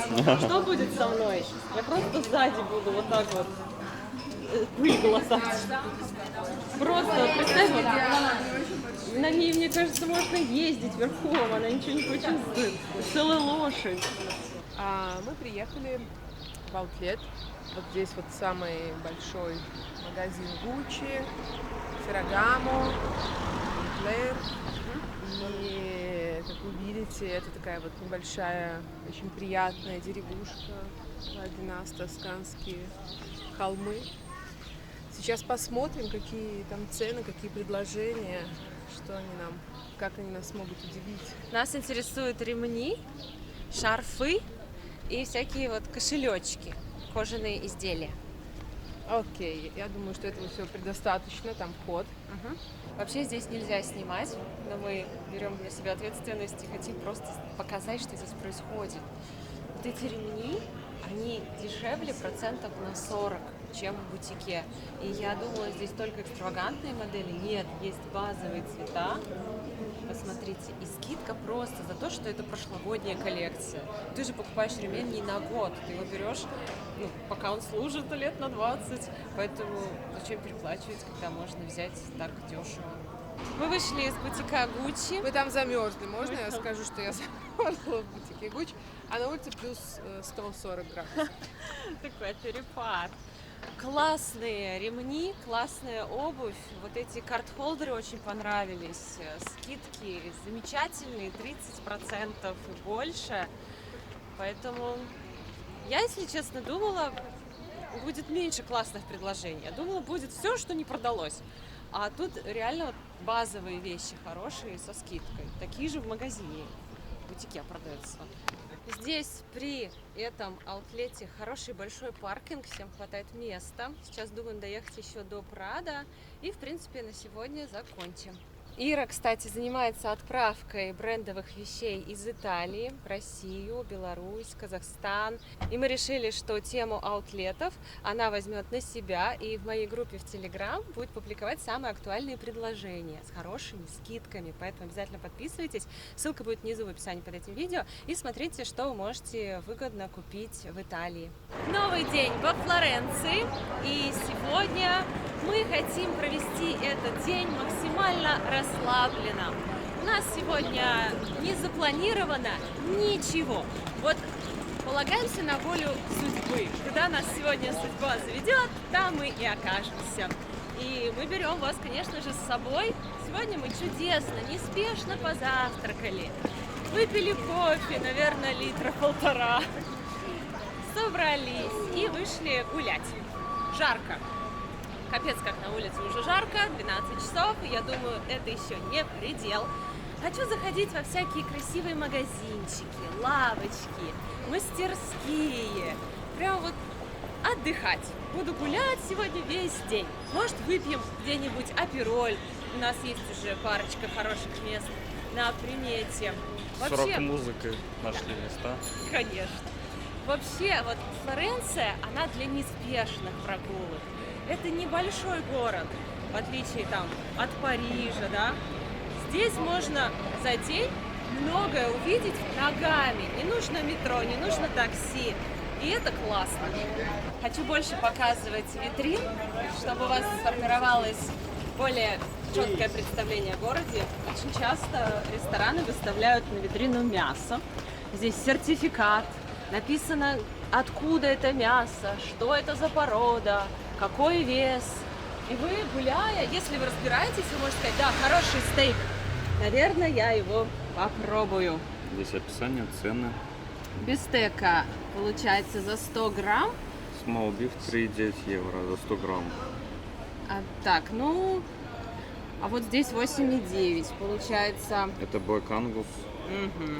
Маленькие, получается, стейки из бистека. Buongiorno. 2 glass of prosecco. Oh, Free, thank you so gratuito, gratis. Okay, Thank you. free. О, ребят, здесь, видите, дали визиточку и просекко подарок будет. Говорит, если придете, покажите эту визитку и бесплатно 2 бокала просекко. Ну разве это плохо? Чудесно! Во Флоренции очень много винтажных магазинов, где можно посмотреть сумки, аксессуары известных брендов с очень хорошими скидками. Но чем выше скидка, тем хуже состояние. И я вчера видела платок Hermes. Он просто был рваный. Я сначала подумала, о, как дешево, а потом я его разворачиваю, и там такие лохмотья, он прям рваный, с одной стороны. И я думаю, цена как? цена где-то 15, что ли, 1000 рублей, 150 евро, да. Проще Или новый купить, по-моему. 120 евро. Ну, короче, вот такая. Я думаю, кто это рванье купит? Это уже на помойку, это уже бесплатно. Ну как, если только обрезать и сделать маленький платочек, но это уже не то пальто. Ну, в общем, короче. А в хорошем качестве они дорогие. Вот, можете купить такие часы. 485 евро, 275. Причем это будут не подделки, а действительно часы какого-нибудь 18-17 века, оригинальные, которые можно куда-нибудь в коллекцию положить. Вот здесь можно реально купить вещи, которые делали именно здесь еще тогда, а не просто какие-то копии, похожие на такие часы. Вот к вопросу о ценности брендовых вещей. Тяжелый люкс, так сказать. Здесь продаются сумки, которым уже лет 30-40, и они по-прежнему дорогие. Вот, к примеру, Prada, да, вот такая сумка, 485 евро. Ну, как бы недешево для такой старой модели. Шанель, вот посмотрите, браслет Шанель, 685. И это не золото. 68 тысяч рублей за браслет без бриллиантов, без всего. Ну, просто это шутерия. За счет того, что это вот бренд, Шанель, такая цена. Из витрины все продается как новое. Да. Вы видели где-нибудь обычные вещи, чтобы вот так за витриной лежали и продавались вот за такую цену?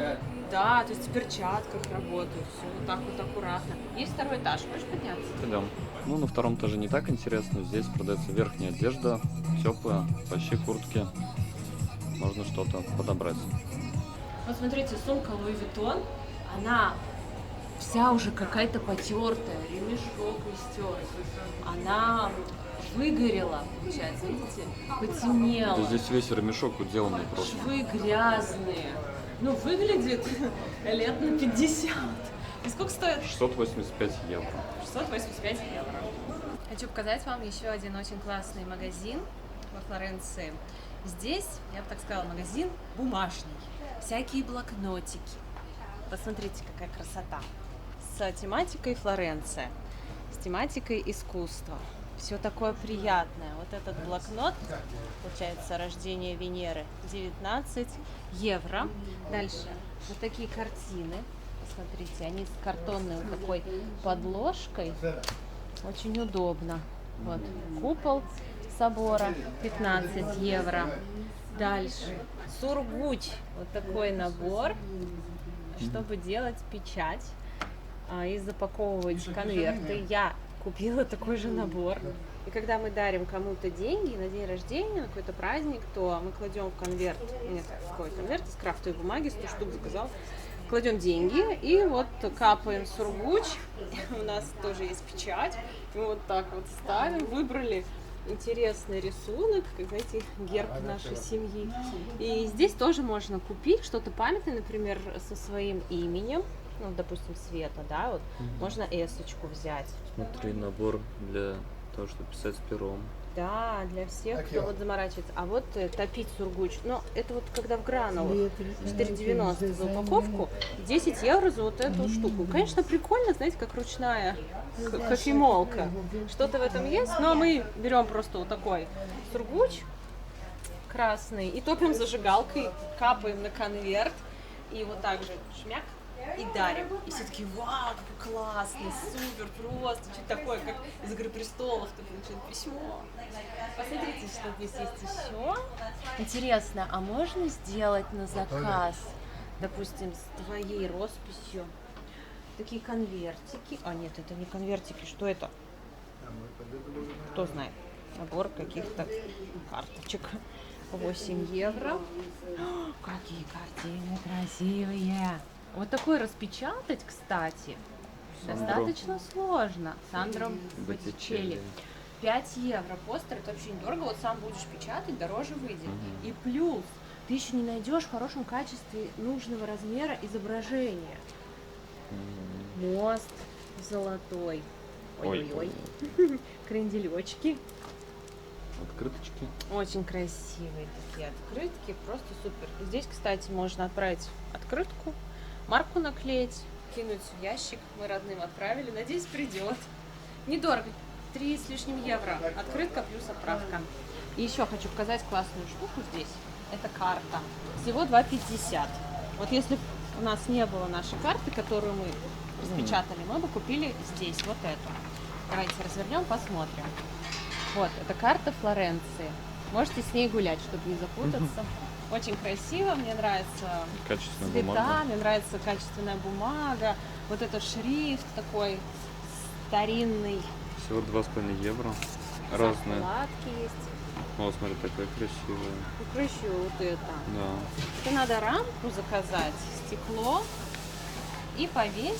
Все будут подходить в гости ваши и разглядывать. Классно, когда дома много деталей, которые можно разглядывать и завести какой-то диалог. Что это вот это, мы там были, а что вам там понравилось. В общем, прикольные штучки, которые дополняют ваш интерьер. Можно купить подарок человеку, который ценит такие вещи. Музыкальные шкатулки. Вау! 14 евро. Ну такая милота.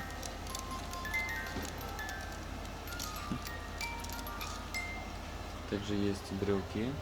Таких больше вы нигде не купите. Вот мне нравится, что здесь есть много магазинов, где можно купить эксклюзивную вещь, которую больше вот нигде нет, даже у Флоренции. Да, есть повод вернуться. Думаешь, тогда не купил, вернусь, сейчас куплю. Вот так выглядит магазин. Посмотрите. Запомните эту вывеску, витрину. Я думаю, что вам там понравится. Действительно необычная лавка. А мы идем в Траттория Заза. Это место, которое посоветовали нам наши зрители. Дословно было так. Ребята, обязательно сходите. Это Траттория Заза. Самая лучшая, недорогая, самая вкусная. И, конечно же, мы не могли не посетить. Причем несколько человек нам написали. Спасибо вам большое. Ваши советы самые ценные, потому что когда приезжаешь на несколько дней, трудно во всем многообразии не ошибиться. Поэтому для меня эти советы очень ценные. Если вы хотите нам дать какой-то совет, что посмотреть, куда посетить, обязательно пишите. Ну, сейчас, ребят, смотрите, есть прям красивый ресторан в традиционном стиле. Достаточно много людей, несмотря на то, что еще не время ужина. Атмосферно здесь такой стол. Что это за замок? Что это за дворец? Ага. Смотрите, какой классный интерьер в красном стиле. Мы как будто в доме вампиров. Обалденно. И, ого, какой он здоровый. Ой, sorry. Хороший столик дали, с хорошим светом. Да. Вот это кресло, ребят. Мой король. Классно. Время 4 часа. Мы не бронировали, просто так пришли, уже хочется есть. Мне кажется, вечером не будет места здесь. Да, мне тоже так кажется. Давайте посмотрим, какие здесь цены. Красивое меню, кстати.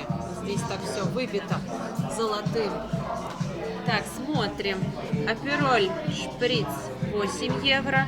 Коктейли по 10.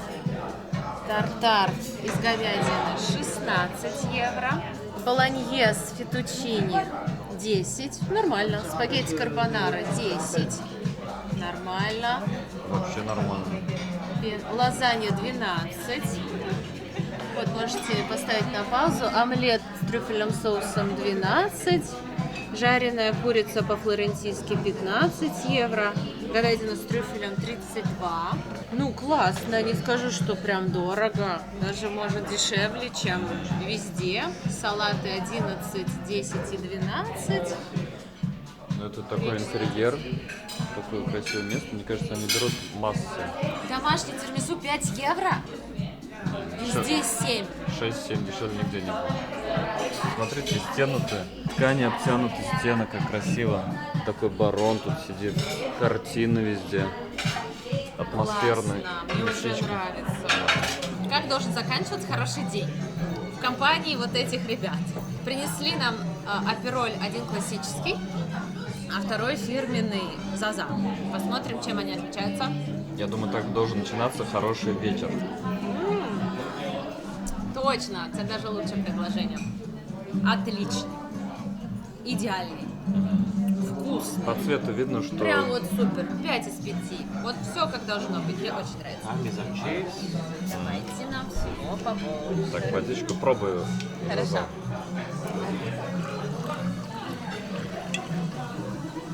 Вау! Окей. Какой интересный ягодный вкус. Тот же самый апероль, но не апельсиновый вкус, это нотка цитрусовая, а ягодная, как черника, ой, ежевика.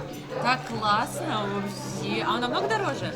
На 10 евро, на 2 евро. На 2 евро. Ну слушай, очень вкусно. Вообще необычно. Кто уже устал от апероля, если есть такие счастливые люди, можете попробовать вот этот фирменный. Прям апероль, но с ноткой ягодный апероль. Тоже шампанское. Класс. Только здесь просека. Хорошее Кстати, здесь есть апероль, который делает шампанским. А это здесь все просека. Да, и очень хорошее обслуживание. У меня упала салфетка, официант увидел, говорит, давайте заменим вам салфетку. Было так приятно, я говорю, да, давайте. Вода необычная. Да, попробуй на камеру и скажи. Вот кажется, просто вода, да? Ну да. Это без газа даже. Ой. Мелкие пузырьки, миллиарды. То есть кажется, как будто это стил, не газированная вода. А ты пьешь, и там миллиард мелких пузырьков, а она не пузырится. Проблема с языком. Языковой барьер снова подставил нам подножку. Мы хотели заказать 2 пасты и на закуску утку с перцем. Там было написано «Дак пеппер папардели». Мы думаем, ну это, наверное, утка с каким-то перечным соусом. В итоге нам принесли 3 пасты. Вот она.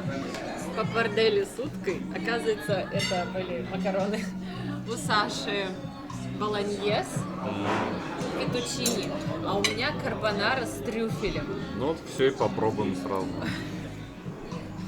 Это просто, ребята, провал года. Как мы могли заказать 3 пасты? Они думают, зачем им 3 пасты, вообще непонятно. Да, они, наверное, думают, странные 3 пасты взяли. Но пусть едят, поправляются. Он еще спросил, вам точно надо? Наивкуснейшая паста. Нереально. Спасибо всем, кто посоветовал. Это та же карбонара, идеальная, только еще с добавлением трюфельной пасты. А если вы ели трюфельную пасту, вы наверняка так же, как и я, влюбились в нее на всю жизнь. Это, конечно, любитель трюфельная паста. Поначалу я не понимал, что за трюфельная, а потом, когда распробовал, понял, что это бомба. Причем сырой трюфель, когда натирают вот эти слайсы, они вообще невкусные. Ну, как сухой, непонятный. Здесь именно аромат. Да.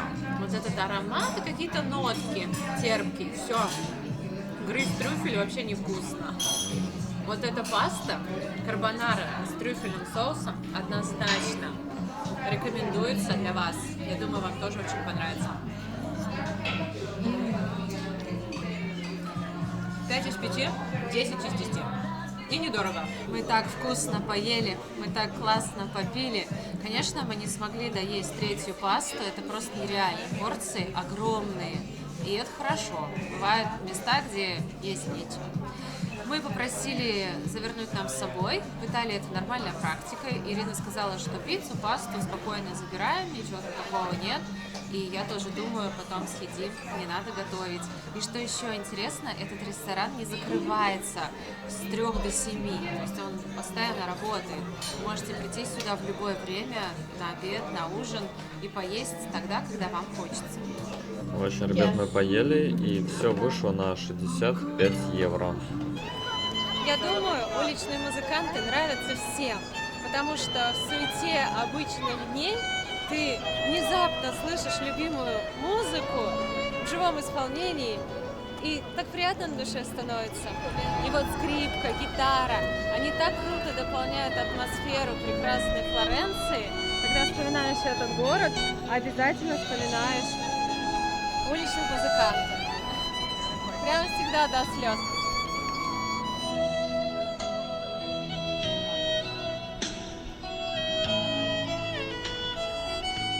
Ребята, вот хочу рассказать вам про банкоматы, где лучше снимать деньги. Вот помните, мы рассказывали, что снимать в банкомат, где написано просто ATM, не очень выгодно. Здесь будет плохой курс конвертации. В таких банкоматах старайтесь не снимать. Вот напротив есть банкомат, банк. Вот видите, Монте Дей Паши Ди Сиена. Вот в таком банкомате можете снимать. Потому что здесь не написано, что это ATM, это просто банкомат банка. И здесь комиссия уже будет гораздо меньше, поэтому обращайтесь в такие банки. Хочу вам показать классную штуку, которую можно привезти из Италии, из Флоренции. Здесь вот такая лавка необычных товаров для сервировки стола в тосканском стиле. Например, шпажки для... Как это называется? Для фондю. Когда сыр топится, туда макается хлеб. Вот, красивые вот такие шпажки. Дальше. Вот такая колба с двумя горлышками.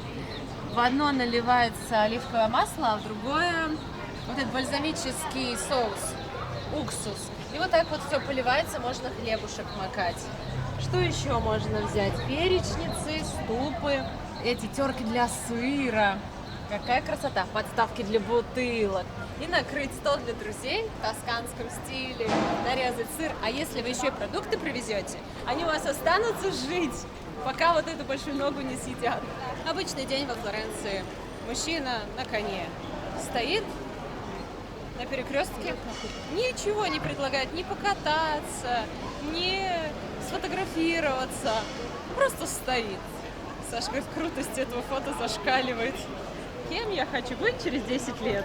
Смотрите, какой он крутой. Он и на стиле, лошадь у него такая спокойная. Скорая помощь едет. Она так не скоро доедет.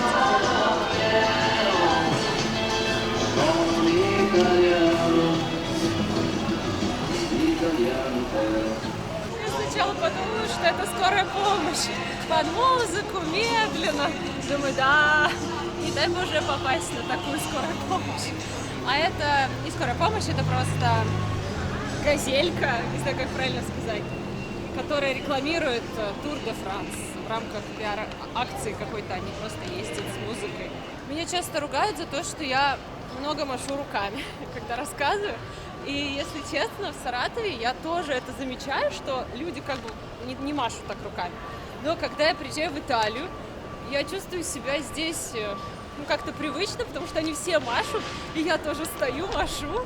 Они вот так еще делают, я так до этого еще не дошла. Я просто вот так машу, разгоняю тучи перед собой. И здесь это нормально. Еще один интересный ресторан, где через стекло вы можете посмотреть, как готовят знаменитую пасту в сыре. Берут большую сырную головку, отваривают пасту, кидают туда, получается, отварные, будем называть их макароны. Добавляют соус, трут трюфель, натирают трюфель и подают гостям. Тут такой аромат трюфеля, сыра, каких-то еще приправ, соусов. Вот я вроде сыта, я объелась. Смотрю, думаю, это, наверное, вкусно. И что-то вот здесь говорит мне: попробуй, попробуй, одну на двоих. Все равно скоро уезжаешь, ешь. А другая сторона говорит: нет, ты что, не надо, у тебя вон с собой еще целая паста. Вот так и живу между двух огней. Почем сыры в Италии? Сыр – это тот продукт, который часто привозят из Италии, мы его привозили, и он здесь очень вкусный и недорогой. Смотрите, в магазинах, как правило, есть две секции сыров: подороже и подешевле. Вон позади меня подешевле, и вот здесь подороже. Всякие здесь, смотрите. Разве он не доедет? Кирпич, конечно, доедет. Он вон с плесенью какой-то. Я не знаю, эта плесень должна тут быть или нет. Короче, 5 евро 19 центов за почти 300 грамм, 290. Какой-то еще пекорино, сыр, получается, он стоит 7 евро. Если будете привозить в качестве подарка, вот чтобы вы знали, какие цены. Настоящий итальянский сыр. Лучше, чем Магнит, ей-богу. больше обрадуется. 6,60 вот за такой метелло, какой-то пикорино, а килограмм 30 евро за кг. Какой вам еще показать? Говорите, тыкайте пальцем. 7,54. Но он уже засох. Есть еще вот такие сыры, Маздам, с большими дырами, это я знаю. 2 евро. Вообще, да? Недорого. Это что такое? Такой сырочек есть. Он стоит 2,99. Вот эти по 4,20. Вот, прям приезжаешь в гости, вот тебе с Италии подарок. Все скажут: вау, спасибо, побегут за вином. И, может быть, пригласят вас, и вы будете разговаривать о своем прошлом и плакать. Это не точно. Дальше. Есть еще такой натертый сыр за 2 евро. Вот этот, смотрите какой. Пармиджано Реджано. Ну, короче, пармезан. Он стоит 4 евро. Полно сыров, так что заходите просто в продуктовый магазин и покупайте здесь вкусные подарки своим родным, близким из Италии. Ну и быстренько покажу, как выглядят магазины в Италии. Вот, кстати, свежие овощи, такой пакет 1 евро. Помидорки 2,19. Здесь, кстати, за евро 38. Если вам не очень далеко лететь, то вы можете взять нарезку. Колбаса, ветчина, прошутто от 3 евро и выше. Вот, например, такая 3,99. Всяких этих изысков, деликатесов привезти. Все натуральное, хороший состав, мы сами берем. Мы начали здесь есть колбасу на завтрак, потому что у нее чистый состав, без всякой химии. И она такая вкусная. Обжариваем, яйцом заливаем, яйцом. И получается очень вкусно. Прошутто, вот это просто 3,60. Традиционное итальянское печенье кантучи. Оно твердое, но его нужно макать в чай, кофе или вино. Миндальное печенье 6,30 за пачку, 4,95. Тоже можете привезти. Вот какое-то такое печенье. Паста, можете пасту итальянскую привезти. 4,59, 4,35. Можете поставить на паузу, посмотреть более детально, составить список того, что нужно закупить, чтобы ничего не пропустить. Вы можете купить мельницу с трюфелем. Смотрите, уже слайсы трюфеля 13,90. И добавлять в свою пасту дома, удивляя своих гостей. Трюфельная соль.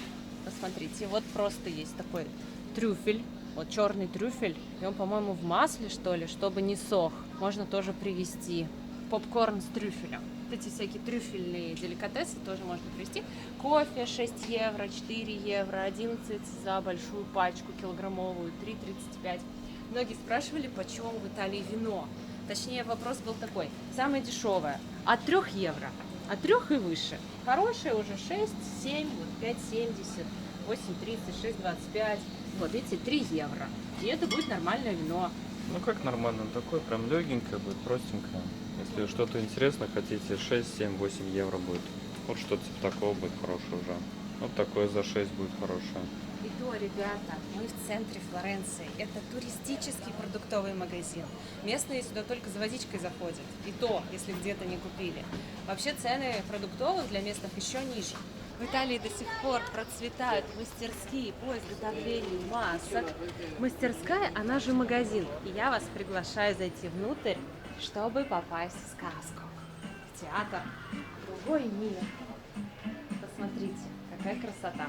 Все эти маски вы можете купить и привезти в качестве сувенира из Италии. Это полностью ручная работа, папье-маше, перья. Давайте пройдем, посмотрим. Вот, смотрите, такая маска врача. 25 евро. Длинный нос, потому что когда была эпидемия холеры и чумы, в этот нос накладывали всякие травы, чтобы защитить себя от инфекции. Не знаю, насколько это работало, но по этим маскам можно было понять, что идет врач. Еще он был в плаще. Вот такие вот масочки маленькие. И магниты на холодильник в форме масок. И давайте посмотрим, как изготавливают их. Здесь делают носы и наносят клей, чтобы приклеить. Hello. Hello. Вот такая здесь повсюду красота. Кажется, я нашла, в чем поеду на второй концерт Рамштайн. Правда, ничего не видно. Мне кажется, эффектно. Du hast mich. Мы пришли в бар, чтобы посмотреть футбол. Интересный матч, болеем за Италию. Дела у нее пока не очень. 2-0, не в нашу пользу, не в итальянскую пользу. С итальянцами прикольно смотреть футбол, потому что они очень эмоциональные. каждый гол они воспринимают очень близко к сердцу. Каждый острый момент, каждую ситуацию. Они прям так кричат, так расстраиваются или так радуются. Ну и мы за компанию. Не знаю, как так получилось, что мы сидим в центре. Все на нас так смотрят, типа, что они там снимают? А мы вот на YouTube снимаем. Хотела заказать апероль, закончился. Все выпили. Мы гуляем, ищем уличного музыканта. Время 15 минут 9. Хочется посидеть где-нибудь, съесть нарезку вкусную с вином на полный живот. И пока решили просто растрясти то, что есть, и посмотреть красоту. Очень жарко на улице. Заходишь куда-то в бар, там тоже жарко, кондеи в основном нигде не работают. И вечер, и все равно жаришка. Но все равно уже гораздо лучше. Ну, лучше, чем днем, но все равно все такие ходят вареные. Там играют в наперстке. Популярная игра в Италии. Мне кажется, там есть какие-то подставные люди, которые постоянно не угадывают, и есть реальные прохожие, которые думают, так здесь же вот шарик, и тоже на это ведутся. Суммы достаточно крупные, 50 евро за участие. Если ты выиграл, он тебе 50 сверху дает. Но мне кажется, там невозможно угадать. Там ловкость рук, он так этот мячик закидывает, что ты думаешь, о вот, вон в этом стаканчике, на самом деле его там нет. И я вспомнила, что раньше, когда я была маленькая, по телевизору тоже шла какая-то передача, ну тоже какой-то развод. Там нужно было звонить и отгадывать слово. И там, например, сидит красивая девушка и говорит, так, угадываем слово, пропущена одна буква. Аппарат, по которому звонят. И там написано буквами теле, одной буквы нет, пропущено он. И люди звонят, он говорит, у вас есть звоночек, алло, и там телемон. Он говорит, нет, не угадали, дальше. Другой звонит, тележон, нет. Ты сидишь, думаешь, я знаю, это телефон. Дайте мне телефон, я позвоню. Но там дозвониться невозможно. И вот так и люди 15-20 минут звонят, телегон, телетон, телерон, не могут угадать. Ну вот из разряда вот такой игры. Если хотите, можете поучаствовать. Если участвовали, напишите в комментариях, чем это закончилось. Потому что я всегда боюсь. Я так со стороны наблюдаю, сразу думаю, так, это, наверное, подставной. Наши наперстки тоже раньше играли. Мы же, в принципе, все знаем, как это устроено. Но, тем не менее, очень много прохожих попадается на это. Не знаю, были бы такие, знаете, деньги, которые не жалко. Мне бы жалко 50 евро вот так потратить. Может быть, я ради развлечения, хотя нет, наверное, все равно жалко. Лучше бы отдала музыканту. Не, ну тема стара как мир, да, и люди до сих пор на нее ведутся. Я вот этому удивляюсь. Как на этом они еще зарабатывают? Уже тысячелетия, все знают уже про эти наперстки. И все равно кто-то играет. Ну, вот однажды я, кажется, видела, как человек правда заработал, потому что он показал, будто вот прям мячик в этом стаканчике, он прям прокатился. И все думали, были уверены, что он в этом, а парень просто взял другой.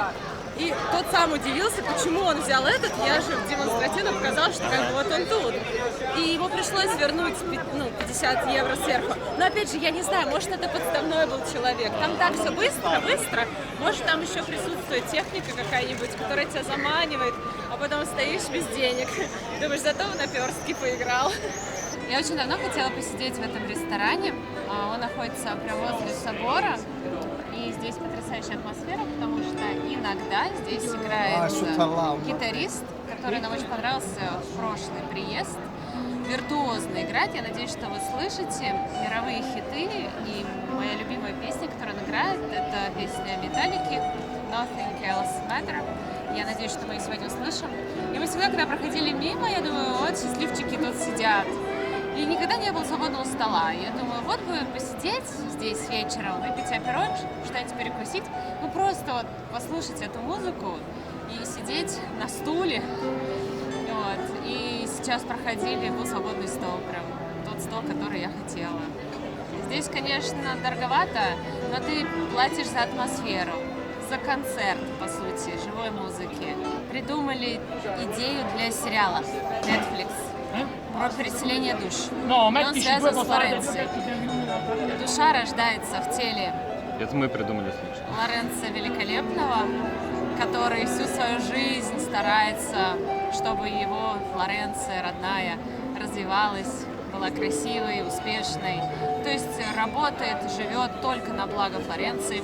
Потом умирает, и его душа перерождается в разных телах, в разных странах. Два пирога.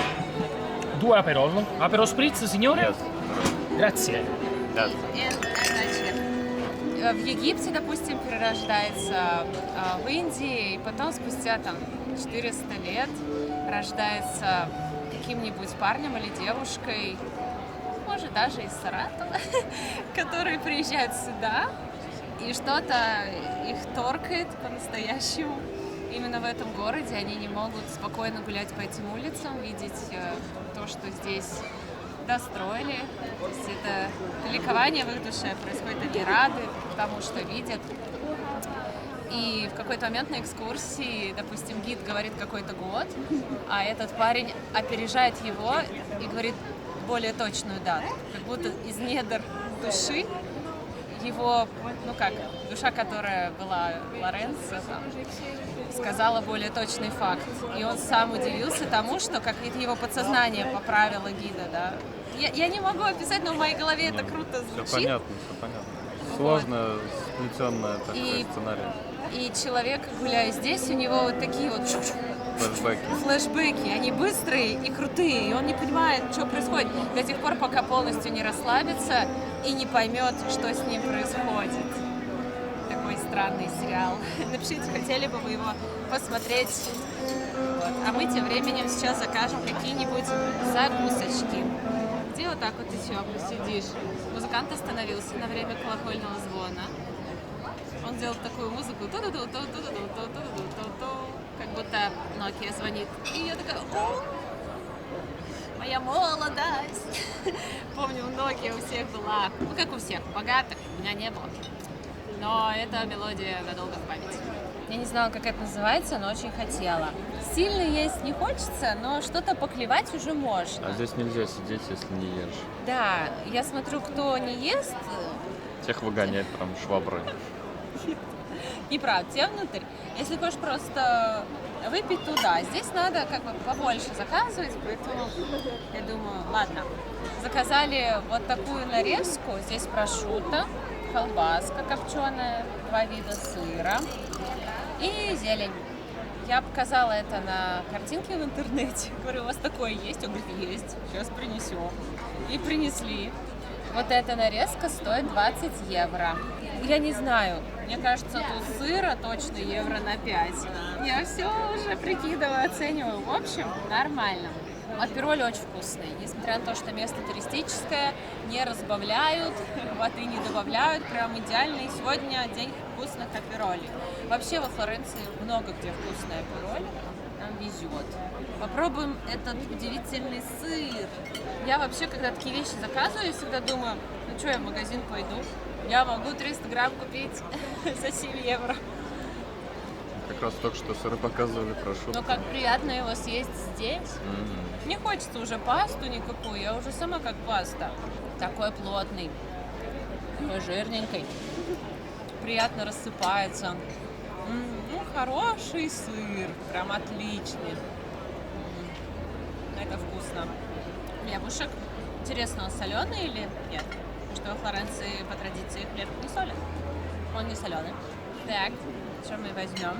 Вы тоже запасаетесь чем-нибудь вкусненьким, чтобы я одна тут не ела. Хотя, когда вы будете смотреть, я уже поем. И, возможно, я просто уже буду дома сидеть и есть суп какой-нибудь. Или просто, не знаю, салат. Ну, что-то точно я буду в этот день есть. Давайте попробуем это с хлебушком. Классический бутер.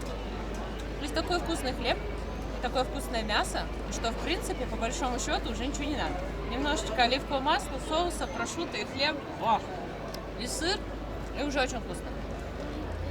Когда музыкант будет играть? Я хочу, чтобы вы послушали. Он Да, куда-то ушел. он сидит, он просто отдыхает. Бросил свою гитару. Что за бойкот? Так что, ребят, когда будете здесь, берите тоже апероль, вот такую тарелочку мясную и наслаждайтесь. Продукты тосканские, местные, фермерские. Это все производят здесь, поэтому Почему надо так вкусно? пробовать. Почему так вкусно? Я не владею всеми навыками этикета, поэтому периодически подглядываю, кто как ест какое-то блюдо. Вообще этикет зародился в Италии, он был здесь написан, эти правила поведения. И я помню, какая-то женщина даже из семьи Медичи ездила во Францию, и там учила французов, как правильно нужно есть, накрывать стол и пользоваться столовыми приборами. И мы вот общались с Ириной, она сказала, что у них дома всегда накрывается стол, то есть каждый день. Это обязательно чистая скатерть, все вот эти приборы, они все едят ножом и вилкой. Это уже часть их культуры. Мы с Сашей дома просто едим вилкой, скажу честно. Иногда мы кладем нож, когда нужно там что-то порезать, но в основном, если это тушеное мясо, гречка, это будет просто вилка, и в салате будет ложка торчать. Хотя я тоже стараюсь, тянусь к этой красоте, надо заняться и изучить все правила. Интересное предложение. Во Флоренции букет роз в аренду. Ходит мужчина с огромным букетом роз и фотоаппаратом. И вы берете этот букет ради фото.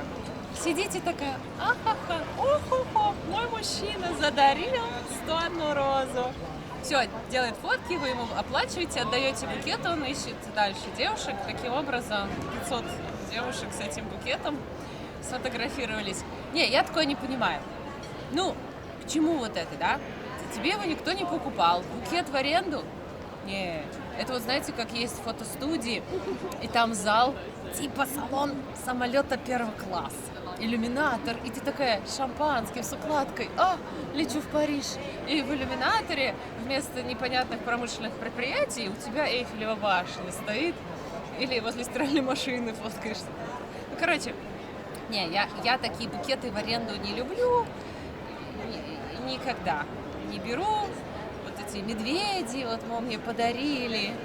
Это все как-то странно. Не, если я так сфоткаюсь, вы увидите подпись. Взяла букет в аренду, отдала 15 евро, мужчина забрал. Так что никакой аллергии ни у кого нет. Главное создать правильный образ.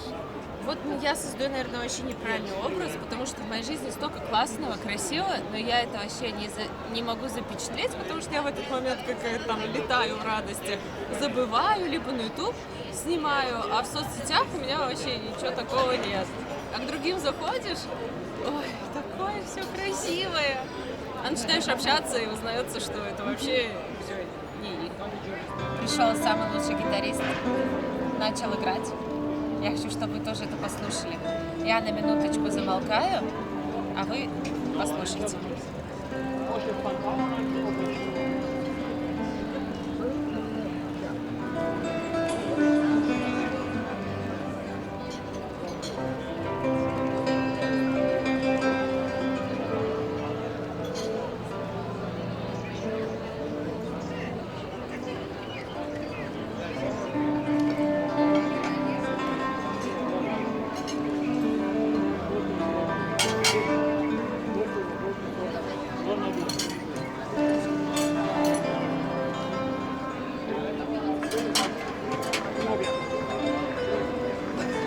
Ой, смотри, вот цветок.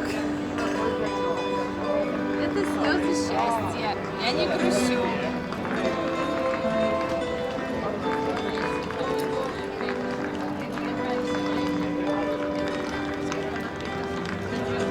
Может, немножко.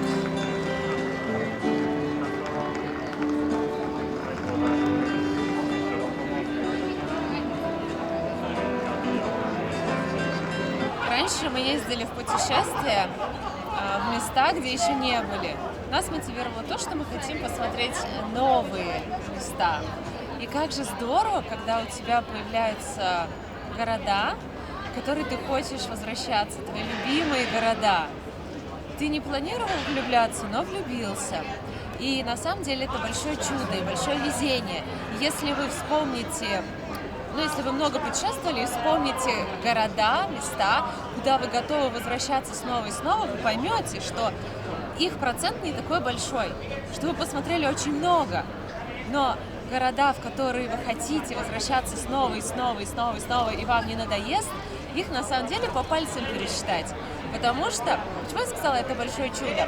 Здесь должно многое сложиться. Во-первых, место должно быть классное, а по-настоящему классных городов с историей, с достопримечательностями, с атмосферой на планете, ну тоже не прям чтобы очень много.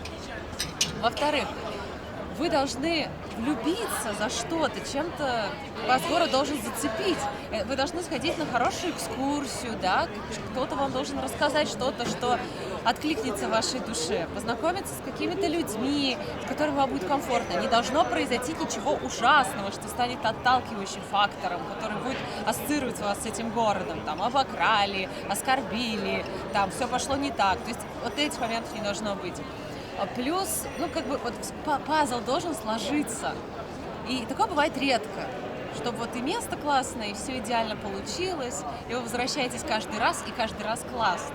Поэтому, если у вас есть такое место, такой город, напишите его в комментариях. А если еще нет, то путешествуйте, ищите, и вы обязательно его найдете. Саша сказала, что Флоренция — это город цветов, и подарил мне такую замечательную розу. Было очень приятно, неожиданно. Я сказала о том, что в одной розе я вижу больше красоты, чем в букете, потому что в букете они все приплюснуты, и цветку трудно показать всю свою красоту. Смотрите, какая роза грациозная, да? Как девушка. Вот. Поэтому я тут пофотографировалась, и еще он мне купил такую штуку. Мы все купили, и цветы. Все, что предлагали продавцы, мы купили все. Это рогатка. Только аккуратно, держи.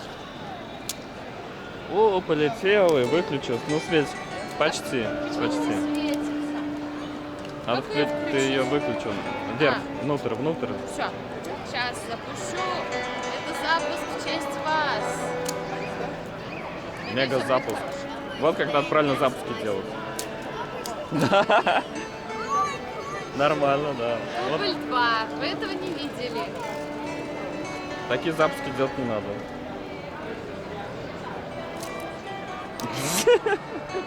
Света, не позорься. Она до этого так хорошо летала. Да. Сейчас. Давай. Лети. Держи. Вот сейчас он покажет, давай как. В общем, мастер-класс, как надо запускать. Окей. Yes, this. Ага. Yes. Ah. Only step. I know. Only Ага. step. Вот так. I know work. This no. I know Ah. this work. Hand problem. Right outside. For time this. Вау! Вот это на него улетело. Как красиво. Причем их нужно не просто так вот распускать, сейчас на людей, по-моему, пойдет. Ловим. Вот. Красота. This. Only this good price. This 2-year grant. America, Короче, Canada, ребята, this all time price. очень Price, тяжело price. отделаться от от покупки чего-либо. Но я купил цветы, вот эту штуку не для того, чтобы что меня развели. Да, я знаю, что тут все как бы разводят, и невозможно как бы отказаться. Но я купил, потому что хочу помочь людям, они из Бангладеша, но Светик так и не научилась запускать. Мне просто жалко этих людей, и я покупаю, потому что хочется помочь этим людям заработать денег. О, наконец-то получилось запустить. Полетело. Надеюсь, ни в кого не попадет. Просто хочу помочь людям. Светик, это сюда. Все тебе. Спасибо. Научился? Да, крутая штука вообще.